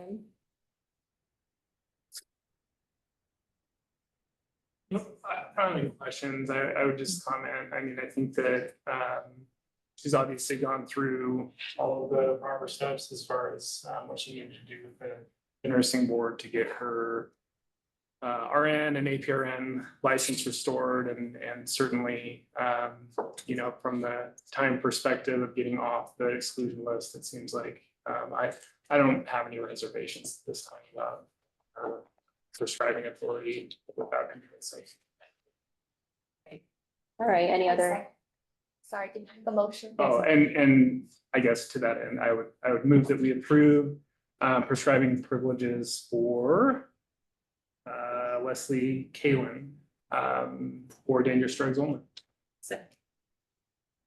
We have a motion by Mr. Porath, second by Ms. Jacobo. Any further discussion? All those in favor? Aye. Any opposed? Okay, that motion passes. Receive an email, check your junk just in case you don't see it, and that'll probably come later today, most likely. Okay, we're gonna take a quick break. We'll be back in just a few minutes. All right, we're back with the Board of Pharmacy meeting. Next, I'll call for agenda item 10I for Sahara Surgery Center. Have any representatives here? If you could please come forward. Sending you a gift too. Sending me a gift? Yes. Oh, my goodness. Right. Greg. Wonderful, thank you. Accept that gift.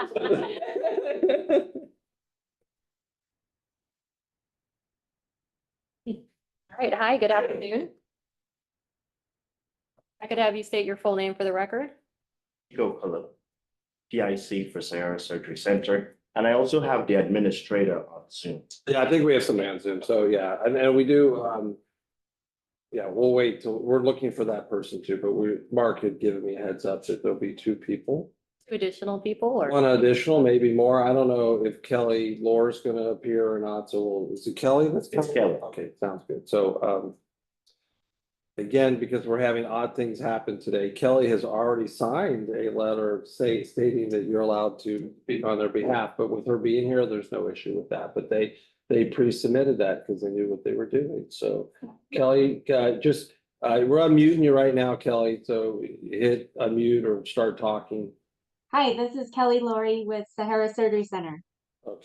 Okay, great. I'm gonna swear you both in. If you join me in raising your right hand, do you swear that the testimony that you're about to provide will be both truthful and complete? Yes, I do. Great. And then for the record, I need to disclose that I am familiar with Chike Okolo from our previous employment, but I feel that I could participate fairly and unbiased in this matter. Okay, with that, I'll turn it over to Mr. Wiest. It should be pretty straightforward. Dave Weiss for the record. Again, we're gonna ever strive to expedite meetings in a safe manner, but as it sits today, a new ownership for an ambulatory surgery center requires an appearance. And so that's what you have. It's located in Vegas. But most of my questions are going to start with Kelly. So Kelly, if you can explain to the board your background related to surgery centers. My background to surgery centers, I've been with HCA since 2016 as a operating room nurse, an operating room manager, then an administrator, and now here at Sahara as one of the administrators.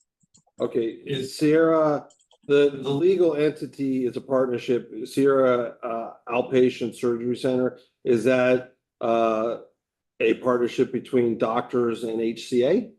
Yes, that is. HCA is 51%. Our partners are 49%. All right, sounds good. And then does HCA already operate surgery centers in Las Vegas? Yes, that is correct. And do you assist them in that, or is that somebody else? No, that is somebody else. All right, you're answering every question correct so far. I think, so what kind of surgeries will you be doing there? We do general, GYN, ophthalmology, GI, pain, plastics, ortho, and ENT. Okay, I'm not overly familiar with somebody here. Is this near one of your hospitals or is it away from one of your hospitals? It's close to our hospitals, Mountain View and Sunrise. Okay, so if there was a issue where a patient had a problem, you would be able to you have a procedure for stabilizing and get them to the hospital? Yes, we have transfer agreements. Okay, that's fine. For me, I don't have any other questions. There's no other disclosures or concerns, but I'll turn it to the board. Sure, this is Helen Park. I just have a quick question. I might have missed it from before, but you're here for an ownership change. Can you tell us about the ownership change? So currently we were Sahara Surgery Center. We just had Las Vegas Surgery Center merged to our center, which was another HCA facility 1.5 miles down the street. Okay, and then does it impact or change your policies, procedures, or the way you operate? So the only thing that is impacted is we have brought in 2 more specialty lines. We brought in GI and ophthalmology. And then, Dr. Colo, just curious, when was the last inspection that you did at the facility? Last inspection I did for them was maybe 2 weeks ago. And any particular findings you could share with the board? Nothing out of the ordinary. It's just you do your patient chart reviews. Maybe there's a missed documentation, but similar to what I would expect to see in most of the surgery centers under my purview And then, how often do you inspect the facility? every month. Every month. And then how many facilities are under your purview? Here in Nevada, I have 4 facilities under my purview and 5 in California. I don't have any additional questions, board members? All right. Crystal Freitas, I don't have any additional questions, so I'd move we approve the ownership change for Sahara Surgery Center. Sorry. We have a motion by Ms. Freitas, a second by Mr. Porath. Any further discussion? Okay, all those in favor? Aye. Any opposed? Okay, the motion passes. Your ownership change has been approved. Thank you for your time today. Thank you.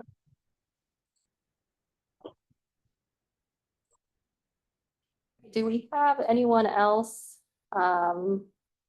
available to go next? We don't. We've communicated with everybody and this is the best that we could do for today, but I think it will lighten the load for tomorrow, so. And I'll turn my mic on. So, public comment if you would like. Right, then that completes the agenda. We'll move to public comments. If there's anyone in the room who wishes to make a public comment, or if we have anyone online who wishes to make a public comment, please come forward or raise your hand on Zoom or press *9 to have your line unmuted.